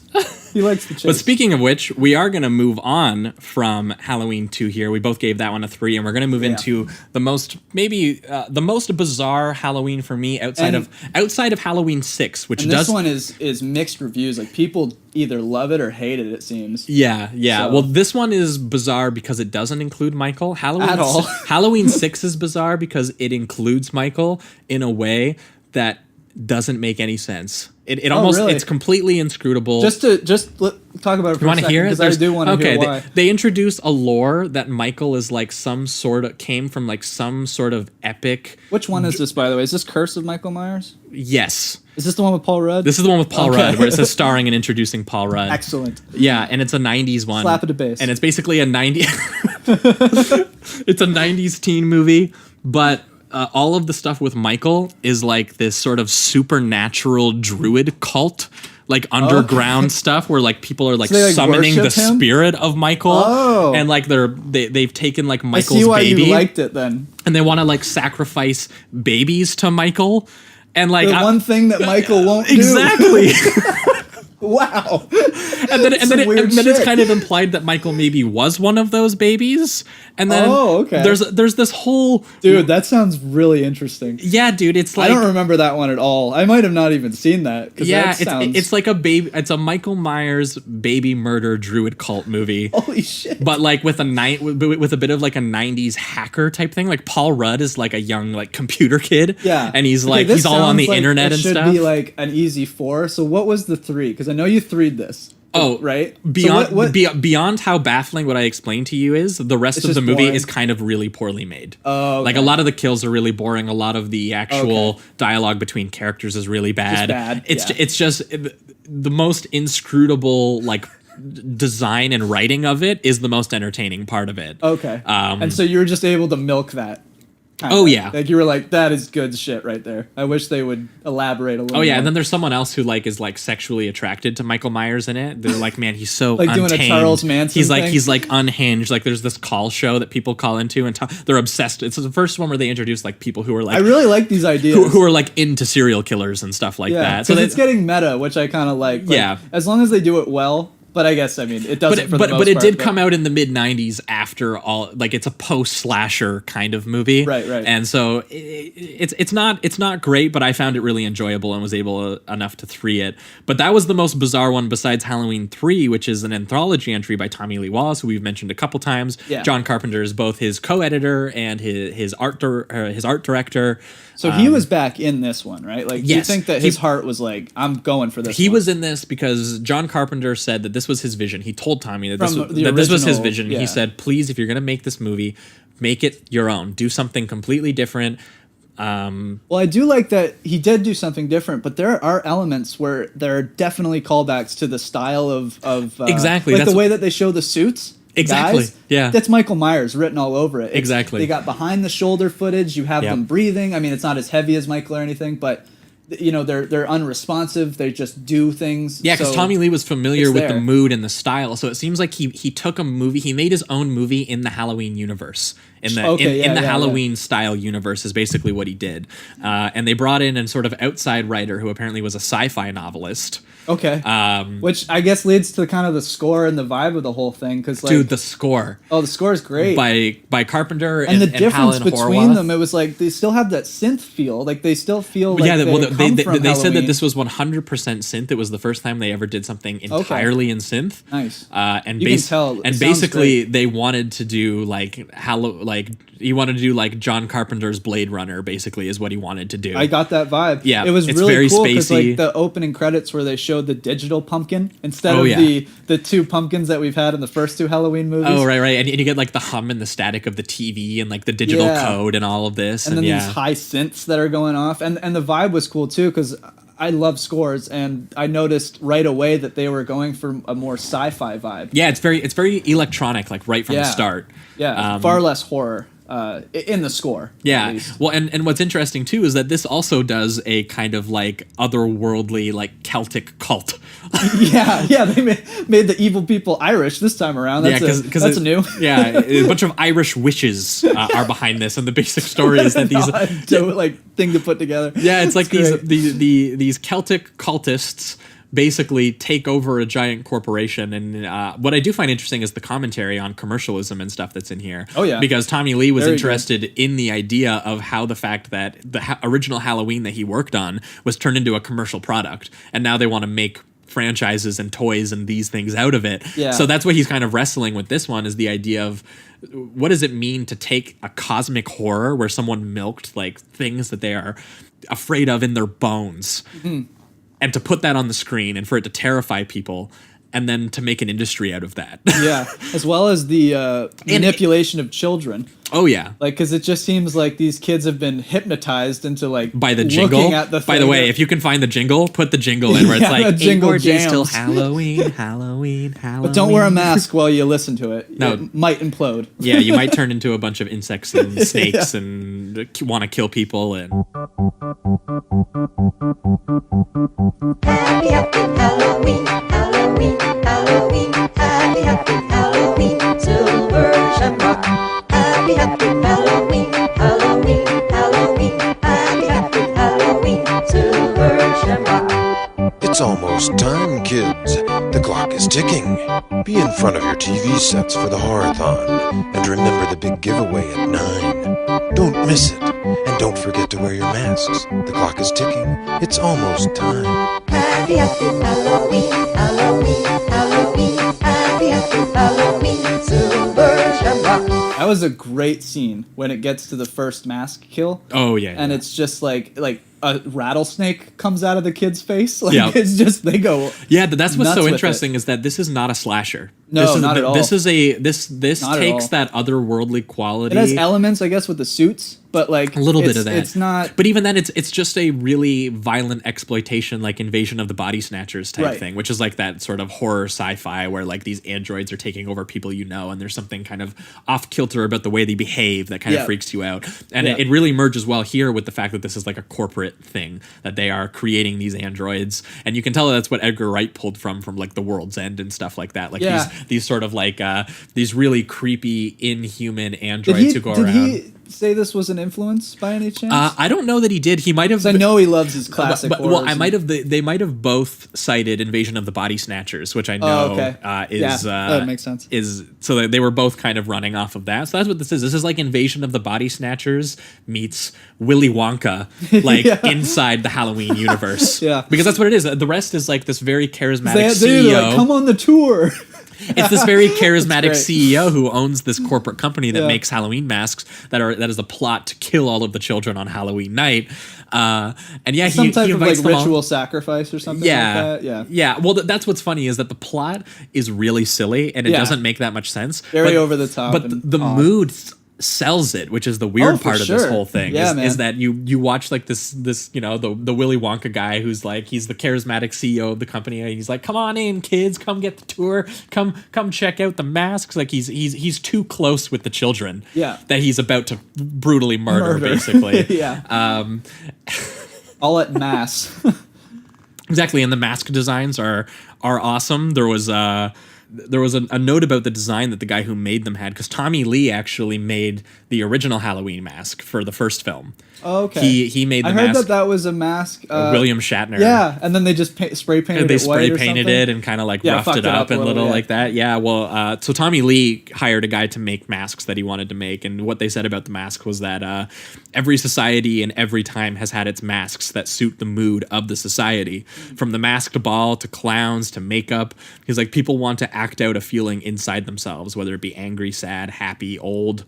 Sure. And he says that this was kind of a sad commentary on present day America, that horror masks are the best selling masks. Right. Was kind of the idea they wanted to get at there, which get at that idea of sort of commercializing horror and Halloween. And I mean, even the cult leaders talk about intrigue of death and violence. And even the cult leader is like, did you not think there's anything strange that you just get kids to like dress up in horrifying masks and like run door to door asking for candy? Like, is that not a weird ritual to you? Yeah. Because like, we have ritual sacrifice of children and we think that's fucking weird. And you really don't stop to consider it. You are like, yeah, that is kind of weird. It's definitely weird. You're like, that is a weird thing that people do en masse. And this movie does have that on its mind while delivering some really bizarre horror. There's like laser kills. That one lady who activates the masks or like tries to pull the mask open, and her mouth like explodes. And it's not what I thought was the best detail of that to make it just weird and uneasy was that her mouth, the whole mouth doesn't explode. Just the skin of her mouth explodes. Yeah, exactly. So you see all the teeth muscle, and the gums, but the and skin is still intact, and it looks like a blossoming flower. Yeah, it's like peeled out. Yeah, it's just And it's because she tried to fuck around with the mask and like open it up, and it like laser shot her or something like that. Is what she tried to do. She took out, there was like a chip in the mask or something like that. Yeah, the chip that actually kills the kids. Yeah, exactly. And she discovered it, and she's like, "Oh, what's this?" And then she finds out pretty quick. Yeah, pretty horrifically because the larger story kind of follows just this daughter of a dude who was killed, who I think worked for the corporation, and the suits, these androids in suits are hunting him down, and they do have a Michael Myers quality where there is something otherworldly in their android, and they have like super strength, the way that they move and stuff like that, and that one bit where they tear his fucking head off with their bare hands. Yeah. It's crazy, horrifying. Like you almost see them like pull the spine out and like tear the flesh. And it's like, and the makeup's decent too. And the wide shot where you see it like spurting out of his neck and before stuff like that. Before they just drop the body too. Like, exactly. Oh yeah. Like there's a couple really gross, gory moments in this. And then the other those suits are, I think, the scariest element of the movie. Actually, it's almost like it's like they have Michael Myers, but now there's 10 of them. Like it's got this creepy vibe where it's like you see that suit. Get the fuck out of there. Yeah, so there is that like literal feeling, but then I think this is one of the only other Halloweens that I've seen where I did feel that kind of undercurrent of something bigger, something larger, something otherworldly, because when we get to this film, where the main character who's kind of helping this girl find out what happened to her dad in the town, and you get all these shots of them driving through the corporate towns where all the people are just watching them, like everyone is a slave of the corporation that they work for, basically. Yeah. And they're going through the towns. There is something really off kilter and uneasy about showing these domestic spaces in that light, because it's like all of a sudden all the domestic spaces of the original Halloween are now infected by this force, and the force is this corporation, which is this otherworldly crazy cult, which the plotting of doesn't really make sense, but I felt it, which is why when you get to the very end of this film, which I think is amazing, where the ending is, I think, the strongest. Well, yeah, when he's breaking his way out of the factory, and they even include a clip where he's tied up and they're showing a horror movie marathon. He's like, enjoy the horror movie marathon, because at the end of the horror movie marathon is when they're going to activate the thing. And he's like, oh, and make sure, like almost like he can't even get the corporation out of his own head, the CEO. He's like, make sure to stick around after 9 for the big giveaway or whatever it is, and stuff like that. And it's just so funny how it's ingested kind of like that corporate speak and given it that Halloween vibe to make it really scary. Yeah. And when they show the Halloween playing, the original Halloween playing on the horror marathon and the TV in the background, where he's like, they've even corporatized John Carpenter's original film in the Halloween universe. There was something I found very funny about that moment, though, was because I knew that people going into this movie were probably expecting Michael Myers. I'm talking about when it came out in the 80s or whatever. Yeah. And I just imagined... That's the only bit of Michael Myers in the movie. It's on the TV. Dude sitting down like 45 minutes in going, who the fuck is Michael Myers? And then they show that clip of them watching Michael Myers, and I'm like, are you fucking kidding me? Like, he'd just be like so mad. Like, it's almost like a tease. It's like, it's such an acknowledgement. Hey, remember that thing you probably bought your ticket for? It's not happening. It's well, that's just it. It's a movie in this universe. I almost think that if they didn't call this Halloween, it probably would have had a much better critical reception. But at the same time, smarter not to do it, honestly. Yeah, but at the same time, like, I do think that it exists in the Halloween universe. So it's like, it's weird because but can it though? Because the movie is in this movie. Yeah. You know what I mean? So can it technically be in the same universe when we're watching the movie? Well, see, the way that I kind of saw it was a little bit like what they do in Scream. Okay. Where they make it happened, so then they made a movie about that happening. A little bit like that. I could buy that. Well, see, that was just kind of the vibe that I got from it, where they're watching Halloween, but then they get the whole thing where they're running through this like nightmare sequence of the factory, and like all the androids are working and they're dropping lasers on them and they're like killing everyone in this like really horror sci-fi way. Yeah. And then he gets to the end and he does basically kill everyone and he takes over the cult. He drops all the chips or whatever, and then everything they all go just off. gets electrocuted, and that was a good little. Yeah, part. and he does end up escaping, and they end up androiding the girl, and he has to fight the girl that he's basically fallen in love with over the course of the film. Right. And you know when we find out that the bit where her arm is like off and it's still trying to like strangle him and stuff. It's really horrifying to watch. I forget. I didn't look up the actor's name, but I actually thought he was quite good in the film too. Tom Atkins is his name.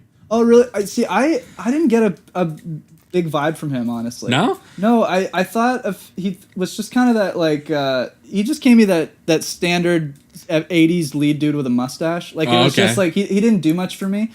And his character I found to be not good. Like I didn't find the character itself to be poorly written. Right. I found his character to be shitty. Like I just didn't like him. Oh, you didn't like the guy. I couldn't get on board with anything he was doing. I mean, for fuck's sakes, he's leaving his family at home.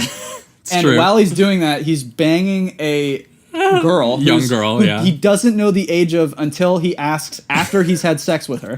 He literally, he's laying there naked with her. And he's just like, how old are you? Wait, how old are you again? You're like, dude, flip the order, bro. Yeah. You know? Yeah, he's a bit of a drunk. He's a bit of a fuck up. Yeah. But I don't think the actor was bad by any means. I thought he was good. It's just I don't know. He didn't have. You much didn't see much what they were doing with the character. He didn't do much for me. See, he worked for me because I thought he was kind of like an everyman. Like I thought that he was like he was like a really boring dad who was having a midlife crisis and was like, I'm gonna go on a mystery mission and I'm gonna like solve a case or I'm gonna do this, and he wanted to do something like that. I by no means thought it was poorly written. And then he gets in really deep.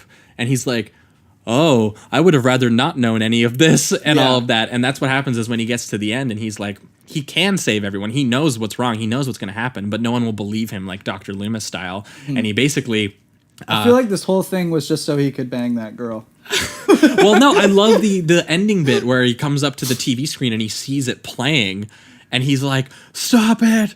That's the best part. I love the ending. And he's like screaming into the void while the jingle is playing, which is horrifying. And we already know what's going to happen. And we've already set up what's going to happen, which is that all of these kids are going to explode into a pile of like insects and guts and like all of this. Yeah. And he's yelling, "Stop it!" into a void because you can't stop that train, man. It's already won. Like it's in everyone's house. It's infected everyone already. Like this presence that you're raging against, it's on everyone's TV, man. It's already there. Yeah. So there's nothing you can do to stop it. And I thought that it's a really, really powerful way to end the film, especially with just how much Tommy Lee seemed invested in the commentary he was providing. This is just, I think, the strongest directing I've seen in probably a Halloween film other than John Carpenter's. Sure. Because like in terms of getting a message across and doing it mostly through style and filmmaking, because as you said, the writing is kind of subpar and even the plotting is a little kind of like, it doesn't fully work.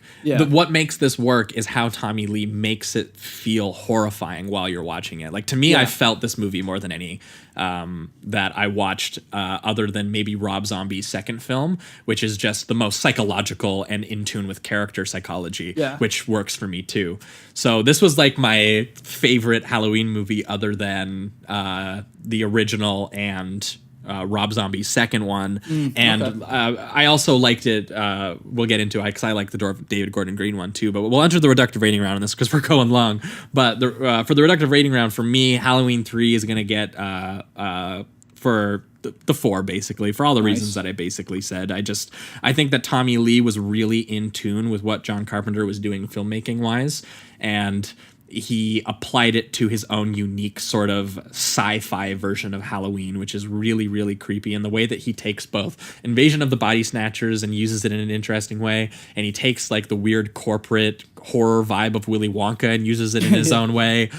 And again, the way he all applies it into a really interesting commentary on the commodification and commercialism of horror itself, which is a really bizarre thing when you actually think about it. Even though clearly we fucking love it, we're commercializing horror right now. But we love that violence. But I did think it was interesting to have me consider ideas. And to get back into, I think maybe just after watching the second one, I was just really happy to see the cosmic, otherworldly horror feeling kind of come back. Yeah. Whether the writing was up to par, because I don't think this is as strong, obviously, as John Carpenter's original, and I don't think this is as strong even as Rob Zombie's better written, I think, version of Halloween 2. But yeah, 4 for me. Okay. I'm going to give it the 3 for now. I think I want to rewatch it too. It is kind of bizarre to watch it after you're watching Halloween movies because it is being like, as a Halloween fan, if you like Michael Myers, you're not getting that. And he's intentionally not doing that. But at the same time, I really did laugh at that bar scene though, because I just imagined the guy in the theater in the 80s like, just oh, fuck off. Where's Michael? There he is. Fuck you. I'd be interested in reading original reviews of the film from when it came out, maybe. I wonder if one guy does mention that. He's like, I was happy for the 4 seconds I saw Michael in the bar.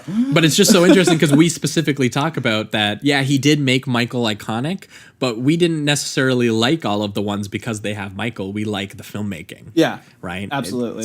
But people, I think, trick themselves into thinking it was that Michael. they like Michael and they like Michael stabbing teenagers and and stuff like. So this doesn't have any of that, which is what definitely I understood its mixed reaction. Absolutely. Yeah, and the fact that it's just like it's kind of out of nowhere. Like it's like now I'm gonna do my anthology after I've done 2 Halloween things that are established what Halloween is. It just fucks with people's heads, I think, and they're just not right. Which is why they should have done what John Carpenter did. They should have made this Halloween too.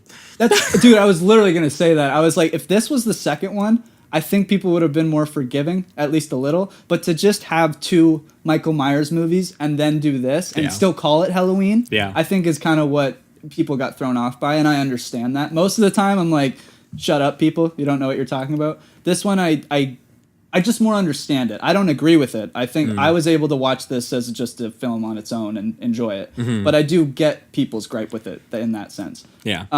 That being said, I thought it was really well directed. I loved that. The story I did like. For me, the corporate stuff kind of hinders a Halloween film for me. I just don't like being reminded of like businessmen while I'm watching a horror movie. It can work. I mean, I guess it kind of works in stuff like A Cure for Wellness and things like that, and some other movies we've watched. But I don't know. With this one, it was a mixed thing. Sometimes when they were in the lab, I wasn't feeling the horror or anything, and I know I'm supposed to more feel sci-fi there. Yeah, because it is sci-fi. So you thought that the sci-fi and the horror didn't necessarily merge as well as you hoped. All the time. Yeah, all the time. I think sometimes it works, and then sometimes I was just kind of like, nah. See, the thing that got me through that was just that the tone of like dread and like helplessness is constantly through the whole thing, which is especially with the ending of the original Halloween, is that's the exact same thing that you get. Just this never-ending. Infinite dread almost. Yeah. My favorite part of the whole movie was actually when he does do the like stop it, like when he's screaming into the phone, and he breaks the fourth wall on the last yell. Oh, I didn't notice that. Did he? And he looks right at the camera. At least that's what I remember, because I remember going, that takes on some meta commentary too, right, because you're probably watching it through a screen. Right, he's telling you to like stop this commercialization. It feels like, or something like that, and I just liked that touch.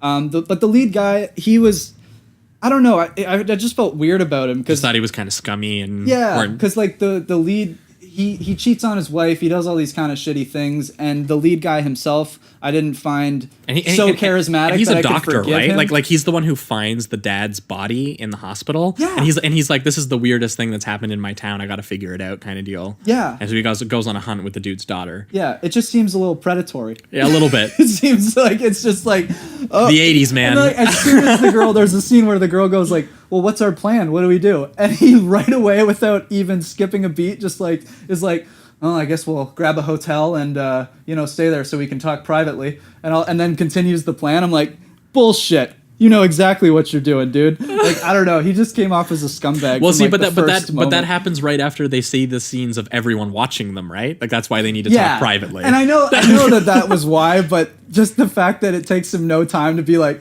oh, we'll get a hotel room, like that'll be fine. That'll be fine. There's nothing weird about like a young girl and an older man getting a hotel room. Like it almost felt like it was a part of it. Like his character wanted to have sex with her, so he goes out on this adventure. It is a bizarre inclusion because like there's no other reason to have like you don't need those two to hook up. Like there's no narrative reason for them to hook up. Weird for me. I was like, you just turned him into a scumbag for no reason. But yeah, man, go back to like the planets aligning and choosing that kids should be murdered or something. We don't need a sex scene in the middle of this movie. It was just weird. And then he doesn't know her age beforehand and stuff, so he was just a little scummy to me. But overall, I was very entertained, and I was I enjoyed the originality of it. Like I haven't seen something like this where it's like the masks themselves are going to be the killers, and there's like we're gonna trigger it through commercialization. I thought that was there's a weird like ancient cube that they take from like Stonehenge. Yeah, that too. Like it was very weird. So I appreciated that. I think maybe I'll get a little more out of it the second time, but for now I'm gonna being prepared for what kind of movie it is, I think does service this movie better. I haven't watched it a second time, but I could imagine watching it again. I feel like where I'm just kind of like, okay, I feel like I need to revisit it, but for now I'm going to give it the 3. It's a high 3. All right. I'm going to give it the 3. All right, well, that's going to wrap it up for our sort of summation of the Halloween franchise. We did get a little bit of talk in all of them there, except for H2O and Resurrection, which the best ones. Which maybe we'll probably reference as we get into the next one, so we'll do that. Starring Busta Rhymes. Woo! Weirdly enough, Busta Rhymes is like the best part. I couldn't believe it. Isn't he? He's like, you motherfucker, and like he's like trying to beat up Michael or something at the end. So. Oh yeah, dude, he kung fu kicks him and then yells like. He's like, Hoi-ah! Oh, that's beautiful. And Michael's like, what the fuck? Like, doesn't he even do like a little like tilt where Michael's kind of like reacting to it? There is a reaction shot of Michael. I don't think he does anything, but just the fact that there is a reaction shot and it's like pure expressionless, you're kind of like it just implies it. Yeah. It implies that he's like thrown off. That's funny. It's really funny. Anyway, so that'll be it. We've contextualized the Halloween franchise for you now.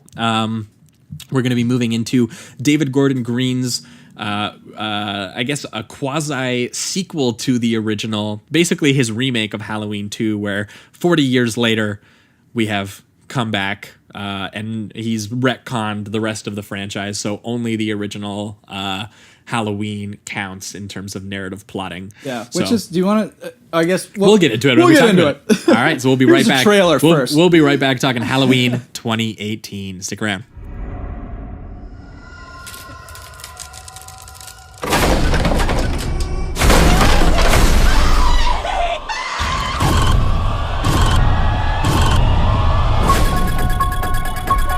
He's waited for this night. He's waited for me. I've waited for him. Get out of the room! Get inside!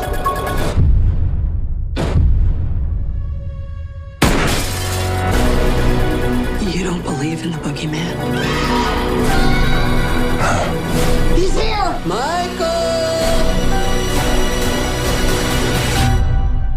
You should.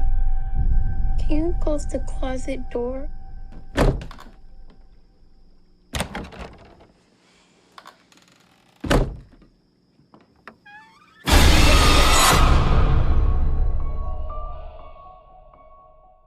All right, we are talking Halloween 2018, directed by David Gordon Green, and also written by David Gordon Green, his regular collaborator, comedian Danny McBride. Which is an odd name to come out for a Halloween movie, but very odd. It does work. And then also a dude named Jeff Fradley, who I believe this is his first screenplay. So the Halloween 2018 is I guess we already mentioned, it's a quasi sequel to the John Carpenter's original Halloween, coming up exactly 40 years, pretty much on the day. Before we get into like plot and stuff, did you want to briefly discuss this idea of making something an official sequel after we've already had an official sequel? Yeah, now, this is bizarre. I do like this because they did it well and it works. But this could start a trend that I have a very sour taste in my mouth about, which is like, oh, we didn't like the last three that we did, so now you know what, this one is the official sequel, and I don't like that idea. Yeah, we're gonna remake a sequel, which is like a weird thing to do. It's weird, and to say that this is now the official sequel, like canon sequel. It's like like that. It works with this film, so I'm totally on board with it this time. Yeah, but it feels like it could really become something that I don't like. It definitely could, but I'm just so like, that's not the way that I watch movies, with the idea of franchises and canon and all of this. Like, that's just like watching movies as like Wikipedia universe things where people are like, I need consistency from movie to movie to movie. But it is interesting because this movie does intentionally and like literally wipe out movies because people didn't like them. Right. Which is a thing that it feels like the movie is aware of that, which is kind of like, you know, do I want to see that regularly? Probably not. Like, would I want to see someone go back and remake the George Lucas prequels because people don't like some of them? Yeah. I'm like, no, like, I'm not crazy about Attack of the Clones, but I like some of the stuff that George Lucas is doing in the prequels. Quite a lot of it, actually. Yeah. I don't like Attack of the Clones that much, but do I want to see like a kind of like more faithful remake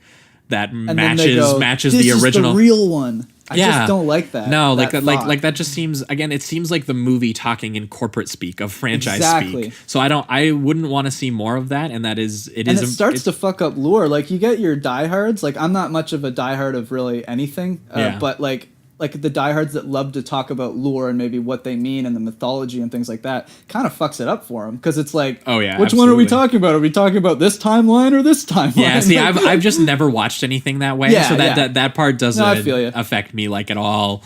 I feel you. I just feel like it could snowball into something. That's what we could see a lot of things. Well, especially because this movie was just so hugely successful. They're going to be like, holy crap, that's exactly. We could do a sequel to the original Nightmare on Elm Street and just no ignore one liked that one. Yeah, so let's do the okay, yeah, exactly. but we don't know. So we'll keep that. We'll maybe get back into that once we actually start discussing the film.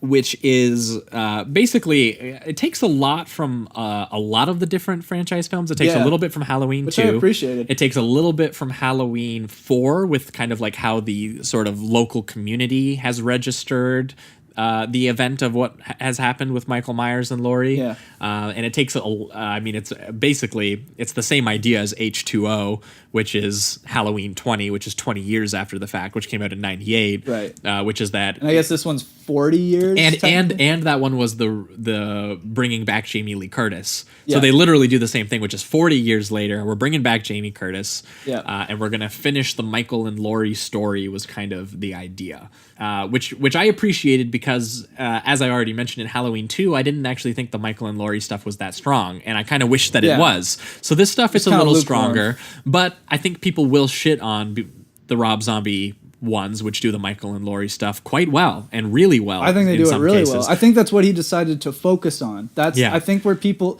always say they're like, because we don't need a backstory for Michael Myers, and I understand that, but at the same time, did you just want him to recreate Carpenter's Halloween? Because I like that he did something completely different and gave me a new take. Yeah, I was going to say, actually, the weakest section of the two Rob Zombie movies for me is the sequence where he does beat for beat the original Halloween in his own style, which I'd still think, which still works for me. Because, I still like it. Because the deaths are crazy and Rob Zombie's style is unique enough and different enough that it does do something different. It feels different, yeah. It does feel different, but that to me was like the whole hour of Halloween 2007 that starts it, setting him up is my favorite part of that movie. Yeah. And then the way that it uses that in the second one and does that with Laurie and Michael simultaneously cutting between the two, and the way that in that film he kind of like drains that movie of any kind of like life and color. It's all like black blood. He wanted the violence to be more realistic, so it's a lot of like really like he just like Octavia Spencer's in that movie for like 30 seconds, and Michael Myers stabs her in like the back and the back of the neck like 12 times with his blade, and then there's a huge wide shot of the carnage, and you're just like, oh my god, like it's so brutal. And the crunching and the cracking and the slicing in the Rob Zombie universe is just... He doesn't hold back with anything. No, and the guy that he got to play Michael Myers is really imposing and really huge. And I love that he has super long hair and he looks like a metalhead. Oh, yeah. I just love that aspect. Oh, yeah. He's like... He's just so gritty and like a gross, huge man. Like, oh, it's great. Exactly. So, we're coming into this one as actually fans of the last attempt to reboot Halloween. Yeah. I think some people... want this film because they weren't fans and because they wanted to see a recreation of the style. And so I guess the second one back in the 80s was also mixed reviewed. So yeah, and it was a recreation of the style too. So it's interesting because I think that this is designed to be a stylistic return to form. Yep. And that they're ignoring and even though what Rob Zombie did stylistically different is probably the best part of the stuff that he did. Yeah. So agreed. It's interesting. So we're coming into this as some people won't be as fans of the Rob Zombie films. Yeah. But I also do appreciate that this one wanted to return to that cosmic isolation that we were talking about in the original John Carpenter film, or at least it wants to try to do that. Yeah. It even opens the movie almost like Michael has been meditating for like 30 years. Yeah. Rather than... And that he has like a reaction to everyone around him. Like they're showing him the mask and all of the patients are like going crazy, and it's like cutting quickly through all these sort of like Dutch angle shots of Michael's sheer presence just having an effect on the space. Yeah. And they really carve out the space. Even the crazy people. Yeah, exactly. They really carve out the space for everyone too, with the sort of like the square tiles in the outside and stuff like that. Yeah. It feels almost out of this world when you get into that courtyard. Like it's just it's such an odd thing to look at. Yeah, and then that's how the movie opens. And then we get the credit sequence where the flattened pumpkin like comes back up. And I would say if there's any weak part of this movie for me, it is that how often it feels it has to acknowledge that previous movies fucked up and that it's doing it differently. Yeah. That was the only stuff that really strained on me, because it has to be meta because Scream happened. And we never got into it on the previous discussion. But Scream changed the game. Scream basically killed the slasher movie, and I love the Scream franchise. I love Wes Craven. He's one of my personal like canon filmmakers. I love him, and I think the Scream movies are great. But taking the slasher into kind of like this postmodern meta world really did fuck with anything that wanted to be an unironic slasher. Yep. And since then, we've been really struggling with that. And you could see it literally happen to the Halloween franchise with H2O and with especially Halloween Resurrection in 2002, which were the only 2 post-Scream Halloween films. Yep. And they operate like Scream movies. They have like that kind of winking teens, oh, you've seen a million slashers before, but also this is kind of just a normal one, so here you go. Yeah. Like that's how those movies operate. They do the bare minimum of like, yeah, we know that we're self-aware, but we're not going to be self-aware enough to do anything with it. Yeah, like we're not actually providing a commentary, which is what Wes Craven did. Wes Craven as a dude who helped popularize, these kinds of movies in the 70s and 80s, and I mean especially with Nightmare on Elm Street. So then he was like, let's mock them now. Let's kind of play with that. He had interesting things to say about them. He knows what the audience was expecting, and he knew how to turn that on its head. Yeah, exactly. So Wes Craven had, as a filmmaker who was part of popularizing these films, had things to say about them and how they've been sort of accepted in the mainstream by audiences. Yeah. A lot of other filmmakers didn't have that on their minds, and it made them feel really hollow, and it did about those Halloween movies. And that this film does a tiny bit of that, where there's every once in a while there's a joke or there's something in here where it has to be like, oh yeah, we're aware this is a Halloween movie and we know what the audience is, what you came to see, and you came to see this. But I will say, because I just wanted to get that out front, because I honestly actually really loved this movie. Yeah. And I think it's an important thing to talk about first, though. For sure. Because we have to bring it up, because I also think that stuff, the way that it does work for me is that this is a story about, foremost, Laurie's experience 40 years later. And what it does that's interesting is that it takes the original babysitter murders in the universe, and it makes them, in their own way, another isolating experience for Laurie. Because we talked about that kind of cosmic isolation of the original film that had Laurie and Michael on their own wavelengths. This film is like, what if that experience and that trauma itself was an isolating experience, and that everyone's telling her to get over it, and everybody is like, and the way that she's almost abused her own daughter and been estranged from her because of it. So basically, Laurie has just found herself even more alone because of the trauma that she's had on her. And it's trickled down to all the generations that have preceded her. Well, yeah, and that's what's so interesting about this film, and what I think is so kind of uniquely perverse about it that not a lot of people are talking about, is that Laurie fucking wants it to come back. Yep. Because one, if Michael comes back, I prayed for him to come back every exactly, night so and that joke where the dude's just like, what a stupid thing to pray for. Thing to pray for. Exactly. I was like, because not only is it brother. a funny line, but also it is spot on, and because that is what she wanted, and that's what framed what kind of changed the entire movie for me. When I got to that bit where it was Laurie being like, I want Michael to come to me,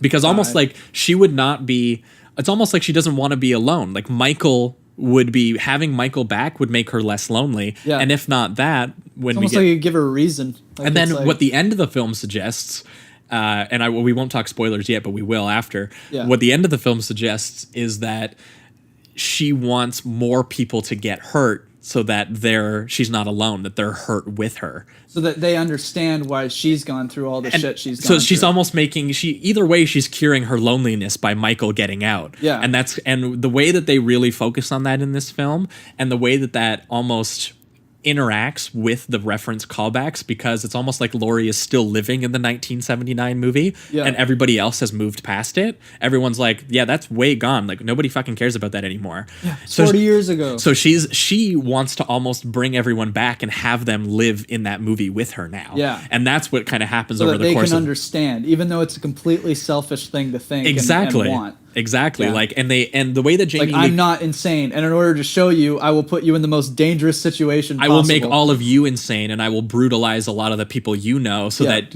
exactly. So and that's what she desires ultimately in this film, which is what's a really interesting turn, because she gets pumped when she gets her chance. And once again, no spoilers here, not saying what's happening, but obviously Michael gets out. I mean, we all know that. Yeah. And she seems excited. She seems like I've waited for him. She's scared, but he's waited for me, like, or whatever. Yeah. I've trained for this, baby. Let's do this thing. I've used the last 40 years of my life in hopes that this would happen, basically. Yeah, exactly. And even trained my daughter. and a huge reason that this works is because that's not like the most like well-written thing in the world. Like people can come up with that premise. Sure. But Jamie Lee Curtis really does solidly act your way through that. She's the best part of this movie. Yeah, she's so good. And the way that she sort of has internalized that pain, and the way that you see it get externalized over the course of the film is really fascinating to watch. And then again, to see this film operate in that old school style that we know and we like, does interact with her arc in the film. Yeah. But here's where we'll kind of break down into the actual premise of the film, I guess, which is that Laurie, she spent 40 years training, waiting for Michael to get out, and she's basically estranged from her daughter because she raised her daughter from a young age to just kill, to recognize the horrors of the world, to recognize that, to basically tell her, and but not the way a hard hitting dad does. She's training her to use every weapon possible, trapdoors in the house. She's training her as a guerrilla army member, basically. Yeah, exactly. So that she's prepared for the cosmic evil that she's interacted with, because she knows that it's not gone. I mean, the ending of the original John Carpenter film heavily suggests that it's not going away. Yeah. That it's always going to be there. It's always going to come back. Could come back so at any moment. that seeps into Laurie's psychology, and she starts training her daughter, played by Judy Greer, as you know, who always plays a mom. Always, yeah. I feel like every movie I see her, she's playing that wholehearted mom. Yeah, Judy Greer seems to get underserved a lot in those roles, but in here at least they do have an interaction with her, not only as a mom but also as a daughter of Laurie. Yeah, which is where the interaction gets interesting, because she hates her mom because she was taken away by child services because Laurie was training her to be an army member and a killer, and not sending her to school and stuff. So. Which I can imagine would not only train your kid to do all these violent things, but just totally desensitize them to violence as well. Exactly. So the implication is that happened 20 years before this movie, and now there's her daughter Judy Greer, who has her own daughter, who is a teenager in high school, and the teen element of this is pretty sort of like modern teen movie kind of thing. Yeah. Where you get, but surprisingly, a lot of it is not bad. No, like it's nothing new, but it's like the characters themselves are pretty entertaining. The actors aren't bad, and Danny McBride clearly knows how to. He's worked on a lot of comedy shows where he's written kid characters. You could definitely tell that the teenagers had a lot of comedic direction. Because now this is something that I've discovered just in the past couple years. It did liven a lot of those scenes up for me, though, which is why I was not displeased with it. Yeah, because it does get in a bit of an effect on the tone when like there's a horror scene happening and then a character's being funny. But in the scenes where it's just the teens, the comedy works pretty much and all also, the time. What I want to say too, because a lot of people, I heard that as one of the number one complaints really was that the comedy was taking away from the horror, and I thought it was going to because that usually does. Like if there's comedy like that, it usually does hinder the horror for me. But what I will say is that there was only one moment where I thought the comedy might have been kind of not well placed, and even then, I still thought it was funny. So it was kind of like. I don't like it, but it did make me laugh. It works. Was it the little boy in the slasher scene? It's like nope or whatever, and then like that was funny, and that reaction actually seemed kind of genuine, and it didn't necessarily just play for comedy. Right. I felt like that kid probably would have reacted that way. Right, but it definitely was a comedy filmmaker, not a horror filmmaker, right? Right, and you do feel that a little bit. Right, but then there are moments where the comedy, like the kid, the guy with the curly hair, and he was like the comedic friend. He's like obviously the funny one. When he has this moment with Michael and he's making a bunch of jokes because he's like drunk and he obviously doesn't know what the fuck is going on. That's a scary ass scene. And it makes sense that he's doing that comedy. Yeah. The comedy doesn't seem out of place there. It seems completely for his character. That makes total sense that he would be like, yo man, what are you doing? Why are you standing there? Why are you doing that? Like that makes sense because that's his personality. Yeah, and it's not like it's out of place just to throw in. No, exactly, and that's actually one of my favorite horror sequences in the film because the use of the motion sensor there. Again, we should talk a little bit about David Gordon Green, who is a really bizarre indie filmmaker who got his start kind of making like these really serious kind of prestige indies, and then eventually kind of moved into comedy, and then kind of eventually moved into making kind of indie comedies like dramedies and that kind of stuff. Yeah, like Joe and things like that. Yeah, Prince Avalanche and stuff like that with Paul Rudd. Yeah. But this is a surprisingly well directed horror film for the horror sequences. Yeah. I was pretty blown away by a first-time horror filmmaker doing a scene like that motion sensor sequence, which has a really great sense of timing.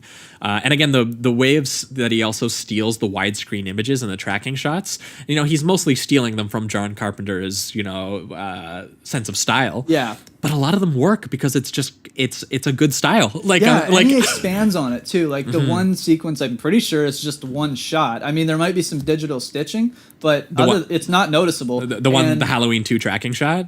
Yeah, that's in this one. And it seems like, I think it's just one shot. I don't think they cut away. It goes into a house. He grabs a knife. He kills somebody. He goes he sees a baby. He goes to another neighborhood. Okay, hold on. This might be the spoiler section. Oh, okay. So let's do it. Well, the person that we'll do spoiler, but just to let you know, I'm just going to say he killed was a meaningless person. It doesn't matter at all. But what we're going to say is I think from here on out, Jamie and I both really enjoyed it. Yeah. But I think from here on out, going to see. We're going to talk about individual sequences that happen not at the beginning of the film, sometimes in the middle and the end of the film. Yeah, I'm getting too excited now. Yeah, no. I think we're in the spot where we're going to start talking about that stuff. All but right. I'm just going to let everyone know, for anyone who doesn't want, because I mean, like, I really don't think that you can really spoil this movie. I think not this movie, too much, I think this movie is going to work for you regardless, and the only thing that may be a spoiler is the very, very end. Really. But we're gonna start talking about specific individual scenes and kills and stuff. So if you want to go in completely blind, you can peace out. But you have been warned. Everyone else, come on and stick around. But yes, we should talk about this tracking shot because it starts with him going into the garage in the back, or the shed. He grabs a hammer. He moves into the house. He finds a woman making a sandwich. Reminiscent of Halloween 2. Exactly. Yeah. And he beats her over the head with the hammer, slightly off screen, picks up the knife. The tracking shot follows him as her beaten head is sitting on the table there. Yeah. This is where he walks by the baby. Yep. And again, we get the acknowledgement. You realize he's not going to kill a baby. Well, he almost doesn't acknowledge it. He almost just keeps walking. Like there's maybe like a split second pause. Like a second that he looks at it and then he goes.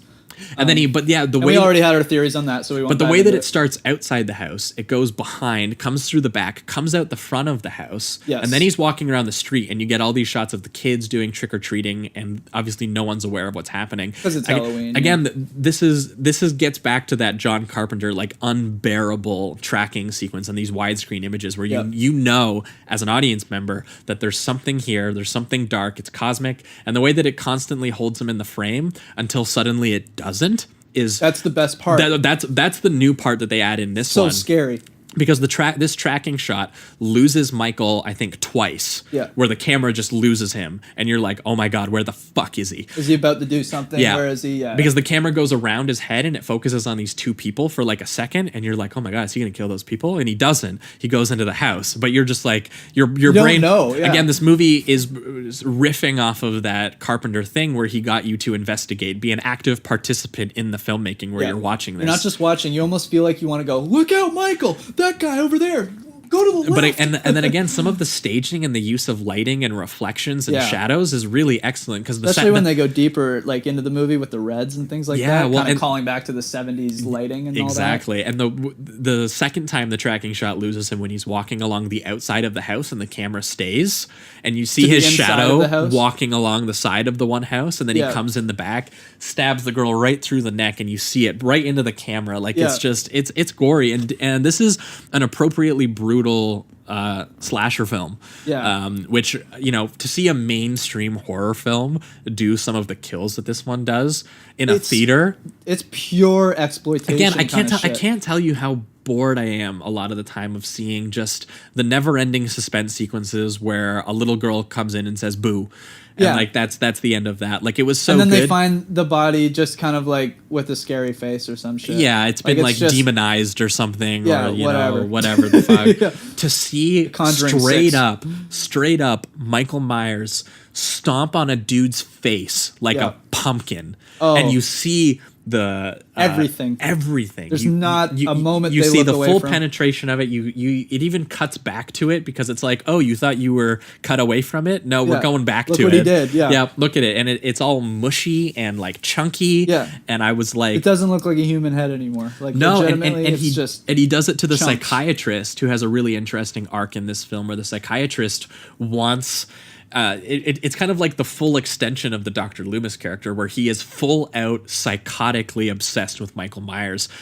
to the point where he almost wants to become Michael. He wants to feel what he feels. He wants to feel. He wants to understand him so much that he wants to become him for a little while to see if he can gather that information. It seems exactly. He kills. At first, I will say this. At first, I thought the movie. I heard that there was like some twists in the movie, and I don't think there really was. But at that part, I thought the movie was gonna he's Michael for the rest of the movie, and I thought it was gonna play this dumb thing where it was like anyone could be Michael Myers. You just have to put on the mask, you know, that kind of thing. And I'm glad that it didn't do that, because then it just became this moment of character moment for him, which I really liked. Where he put the mask on for like 2 seconds. Just for a second, though, I thought it was going to be like... Oh, God. That would have been bad. That would have been weird thing. I would have been like, oh, no.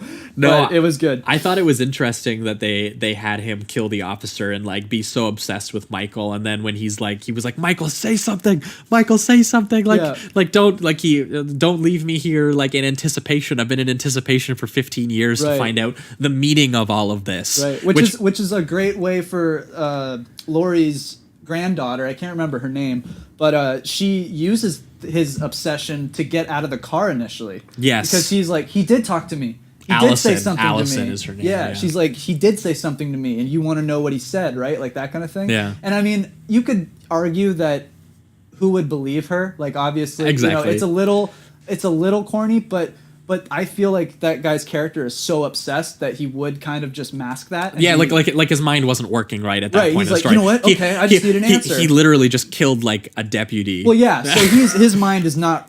It's racing and it's not working the way it normally does. So I feel like he was just kind of so obsessed that he believed it. So that doesn't necessarily not work for me. I thought. Well, and then the fact that he's so desperate for some sort of meaning for all of this. Yeah. And then the result is he can't just like think that it's just evil. He can't have that. He wants there to be like a scientific reason, it seems. Right, which is like what they did in Halloween 2 by giving him a purpose. Where like, oh, he's killing his sister, that's what he's doing. So they're taking that away. Exactly. So they're being like, no, you don't get a meeting. He's just going to stomp your head and not say anything. Goodbye. Yeah. And again, a lot of the deaths in here are pretty brutal. The one where he puts the kid, they do a callback to the one where he stabs the kid through the wall, and he hangs him on the wall. And you just find him there. Like they don't show the kill. They just what they did was they show the kid like making the decision that he's gonna fight Michael with the knife. And instead of showing you the scene where he fights him and inevitably fails, because of course he does, they just show you the direct result. So it's just like it was one of those moments where he grabs the knife and you go, dude, don't. You're going to die. Oh, you're dead. Yeah. And then it cuts back and he's already dead and you're kind of just like, yeah, told you, bro. Yeah. You know? Yeah. So I liked the direction there. I thought that he made some good decisions on showing certain deaths, and then other deaths, they were kind of like, he'd show the initial violence, but then the aftermath would be the real horror. Like the kid on the fence. But yeah, the kid that he spikes on the fence through the bottom of his head and stuff like that. Because at first you're like, oh, he's just stabbing him in the back. We've seen this kill before. And not like you need an innovative kill, because the movie tonally just works really well. But it's in there. It's still very simple, which is good. Yeah. Like it's interesting. There aren't crazy elaborate kills, honestly. No. Like most of it's just stabbing, and brutal violence. It's just so brutal that it's like over the top. Well, yeah, and it's compounded by the fact that we know all of this brutality is happening because Laurie wanted it to happen almost. Yeah, that's like that. Like the way that it cuts between just pure simple brutalization, and then cutting back to Laurie, who we know basically not foretold this to the point where she desired it to happen. Yeah, it makes it even more like icky.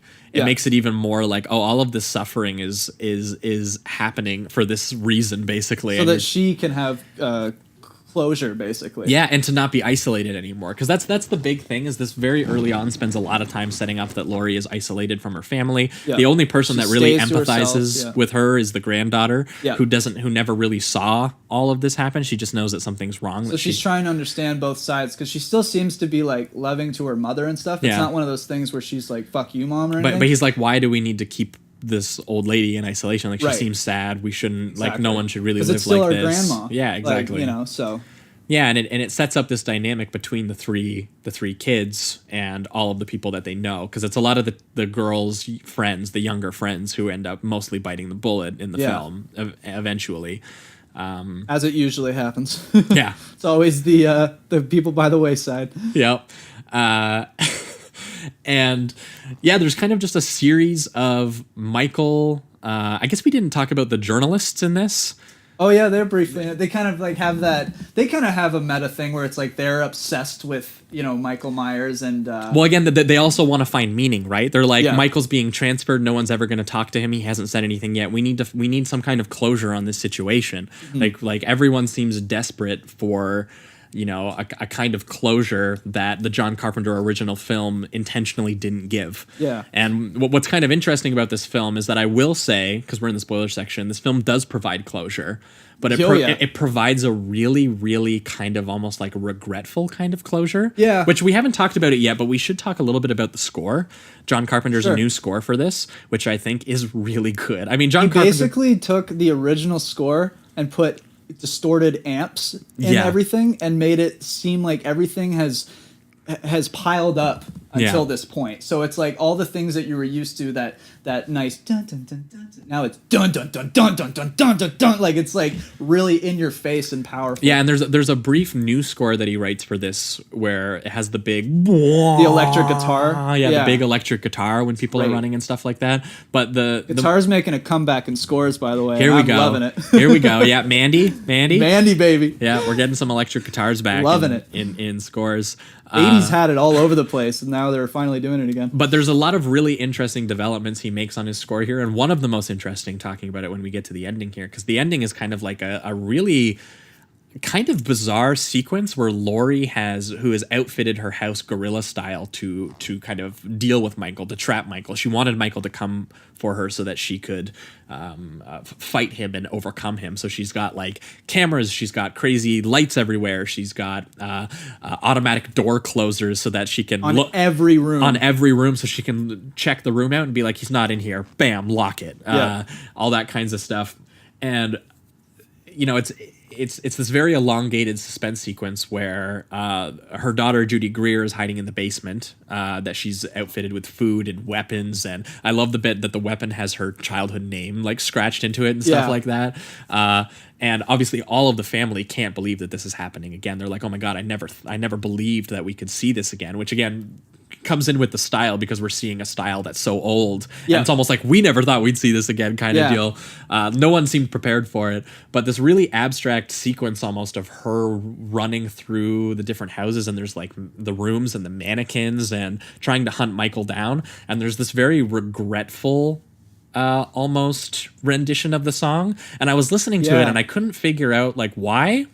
And then they trick Michael, kick him into the basement, basically. Both Judy Greer gets a shot at him.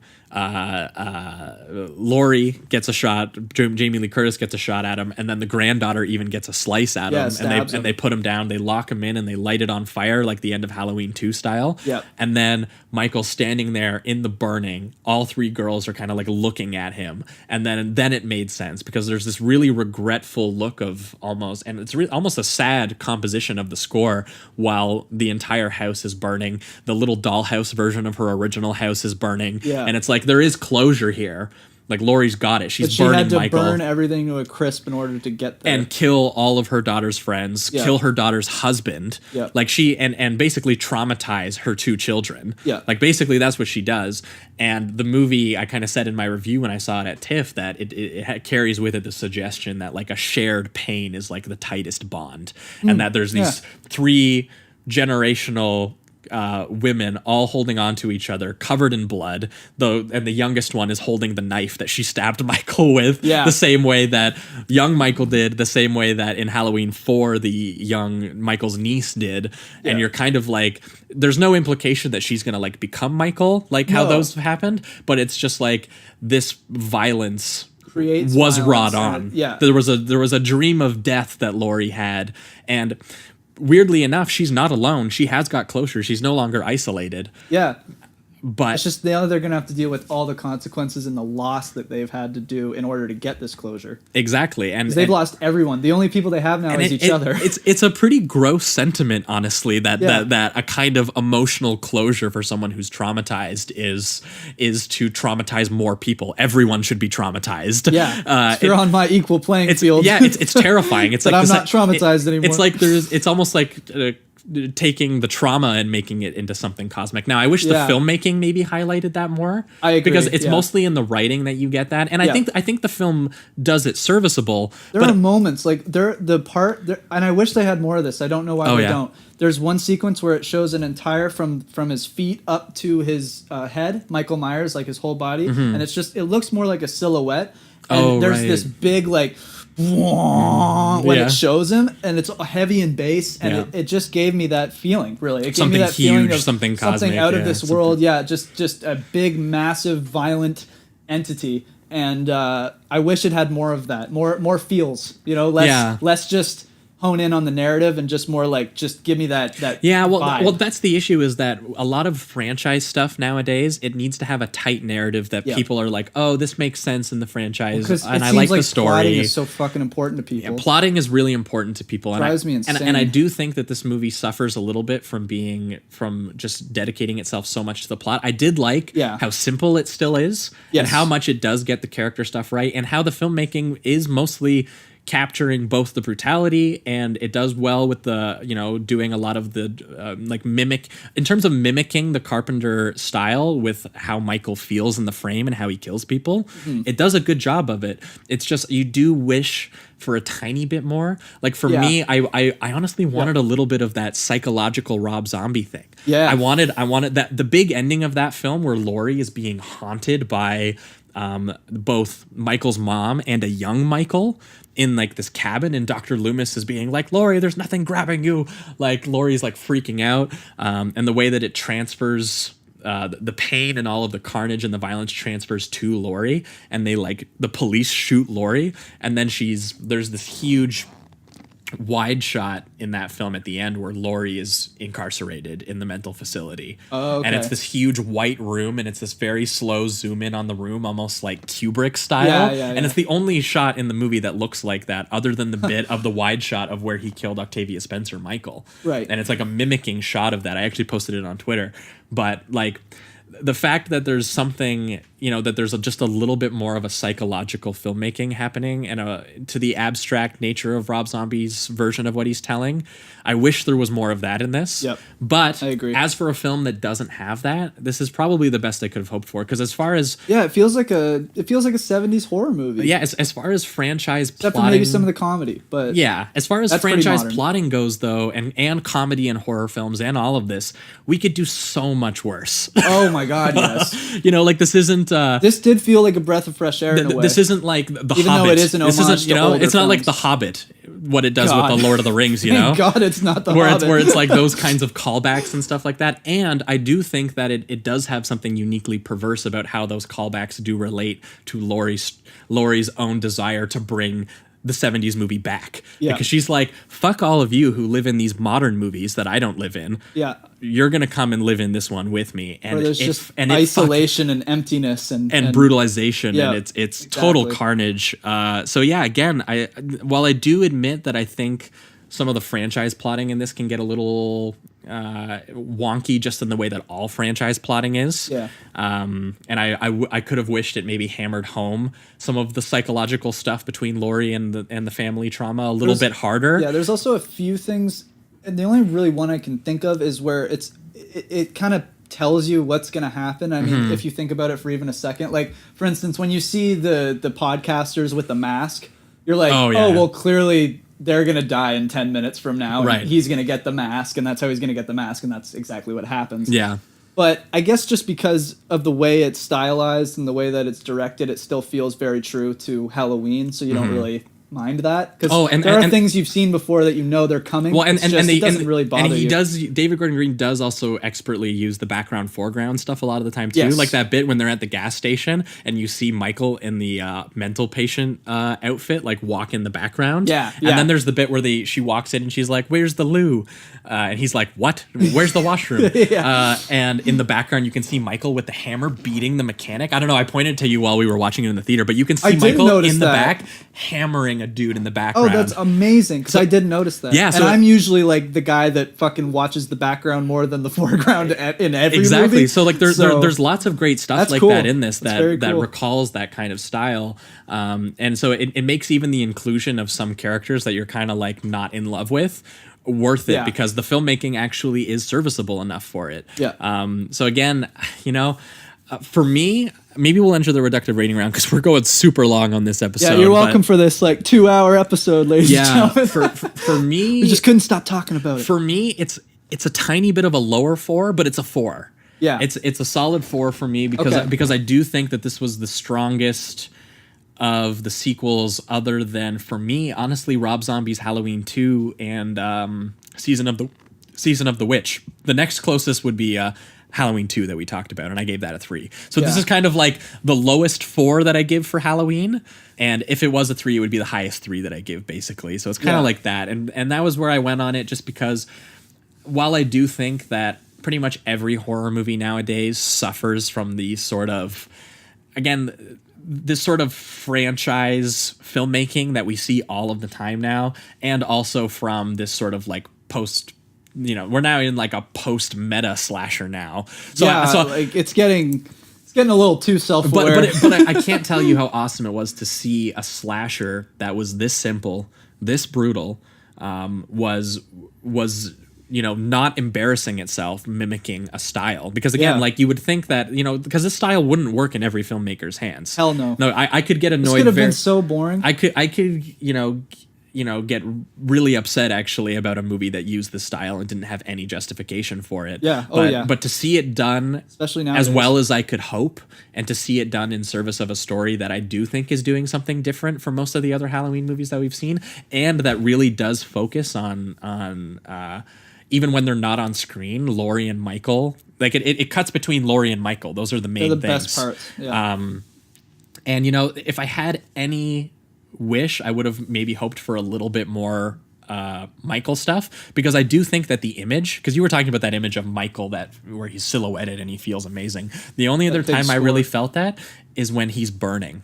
When he's burning and he's engulfed in flame, and you just see the mask there and stuff like that. Like, that's a huge moment. I love that they have him just stare. Like, they don't have him react. They just doesn't kind of say anything. Like, he just looks up at them like, okay, fine. But, and again, that new score that Carpenter does, that's sad. It's the old Halloween theme, but it's got the huge guitars going, but it's also has like this very regretful feeling sound to it of like Michael is inside this big burning house. And again, I think the last like 2 or 3 minutes of the film, which include them trapping him to being in the back of the vehicle, as the final shot that tracks from Laurie to the mom to the granddaughter, all covered in blood and stuff like that. And it mimics that Texas Chainsaw shot where she's riding away in the back of the vehicle. Yeah. I think that's like a really powerful moment, and what really, because I could have seen myself giving this a 3, but that final moment, the way that it ends there, really did hit for me. And I just wish, honestly, that more of the first hour honestly kind of played more into that. Yeah. So if anything, I was like, what this does is really solid. I just kind of wish there was more of what it did solid. Yeah. I think I'm right there with you. Now, I don't know if you noticed, but I didn't rate this when we got out. Because you wanted to talk about it, right? Dude, I was struggling. I was struggling hard.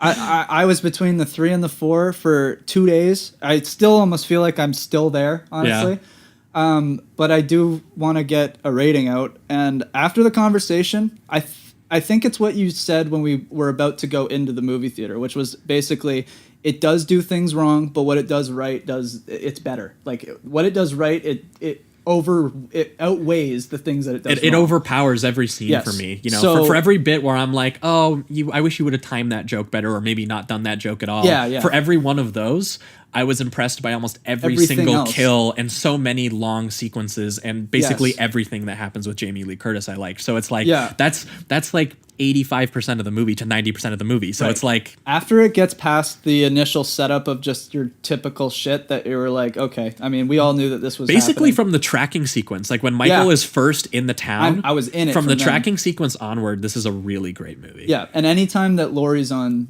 screen, I think Jamie Lee Curtis does such a good job of the sorrow in her eyes. And, because you almost you feel for both the family, because obviously they have nothing to do. They just were born into this shit, right? Yeah. But then you feel for her because she understands what she's up against and what they could be up against, and so there's a lot of interesting dynamics there with her character. It's not just like just a one-off, I need revenge or whatever. There's a bunch of stuff to take into account. And that's what's interesting is H2O is the movie that first did that. Okay, yeah. But that's the one where they had that shot of her like looking in the mirror and then Michael appears or whatever. Yeah. So there's a little bit of that in here, but what this adds is really almost like icky gorilla Laurie, which adds a whole nother element to it, which I think is a huge element, which I think is the most important part of the film. That's what worked the most for me. Was her part. So I would say I think I'm gonna 4 it now. It is a lower 4, just for because me too. there are some issues with it that kind of weigh it down. Like I could see people 3ing this. Yeah, and I would not even argue at all. Absolutely. But I think the biggest part is that we're watching a movie that feels, even though it's a total homage to older films, it feels refreshing nowadays. Because it's unironic. Yeah, exactly. It's a straight up simple slasher. Love satire, love meta stuff, but at this point in the game, it's getting a little much, and it's like, can we just have a genuine story instead of you having to mock everything all the time? You know what I mean? Yeah. So it was awesome to just go into a movie and be like, this is a horror movie, straight up. We're not doing too much of the meta shit or anything like that. It does just enough. So yeah, I thought it was really solid. I'm gonna give it a 4. Awesome. Well, I think that's going to wrap it up for Halloween. I don't think there's anything we missed on that, but I wouldn't hope so with how long we've gone on this. Yeah, Jesus Christ. Oh my God. This was the analysis right here. There we go. You need a Halloween analysis. So there you go. 2 hours of it. Yeah, but man, I really can't just stress enough how much the idea that they made Laurie desire having Michael kill everyone almost. Like, that is such a gross idea and really got under my skin when I actually started thinking about the movie. Yeah. And when I rewatched the movie, because I saw it at the Toronto Film Fest and to write a review of it. That's what I really want to do. I feel like I get way more out the second time. So when I watched it with you the second time, I watched the whole movie with that in mind. And watching all of this unfold, it gets even sadder when you think about that. Yeah. Like, all of the deaths are even sadder because you're like, all of this exists solely because one traumatized person wanted to infect more people so that she wasn't alone. So she doesn't feel alone. And how that is in direct conversation thematically with John Carpenter's original film about her isolation and about this sort of wavelength that she's on that no one else is on. Cosmic connection to Michael kind of thing. Exactly. So she's like, almost everyone should be aware of this wavelength. Everyone. And I mean, maybe they should be prepared for it. Yeah. But she's to throw it onto them. But she's so prepared for it that she basically she's like, well, I'm prepared, so if you're not, whatever. Yeah, I'm gonna throw it it's on not my you fault intentionally. You That's a great way of saying 40 years. Yeah, exactly. That's pretty much what it is. And I do think that is... I think there is a bit of that. I think there's almost a bit of like a revenge thing for her in a way. It's like, you isolated me in a way too by not believing in my story and by not taking it seriously. And now you have to take it seriously. Well, and you can see in Jamie Lee's performance when she goes and talks to her daughter when the shit is hitting the fan finally. Yeah. She just sits there and she breaks down. She's like, I am so sorry. Is basically what she says, because I think she does eventually realize what she has wrought, and maybe she also regrets it too. Yeah. But it's just like, that bit where she's just like, I prayed for him every night to get loose. Great moment. Yeah. And the way that she delivers it and everything, like, it's just again, this movie, surprisingly simple and brutal, and it hits on an interestingly thematic and emotional idea. Yeah. And I don't know what else I could have expected from a Halloween movie in 2018, honestly. Yeah. That's just it. So yeah, definitely. So that's going to be it. All right. So that'll wrap it up for Halloween 2018, as well as Halloween 1978, Halloween 2, 1981, and Halloween 3, Season of the Witch. 1982. That's right. Yeah, that's right. Sweet. 1 year later. Nailed it. Awesome. So that's going to be it. Thanks so much for listening, everyone. If you made it through, I think this is 2 hours long. So this will be a long one. But if you like Halloween, I think you'll appreciate it. Yeah, and a lot of you will skip around to the ones that you want to hear and talk about. Yeah. So it's all good. We'll have the time codes. We'll have the time codes in the description there a little bit. So in 1 week's time, patrons, you guys can expect us. We're going to be talking about Dario Argento. Yeah. We have a new Suspiria movie coming out. Some of you will be able to see it in early November there, I believe. So when that episode comes out a week later, some of you might have seen it, but we won't, because it doesn't come here for us until late November. Yep. So basically, we're going to be just talking about the original Suspiria. Just the original, yeah.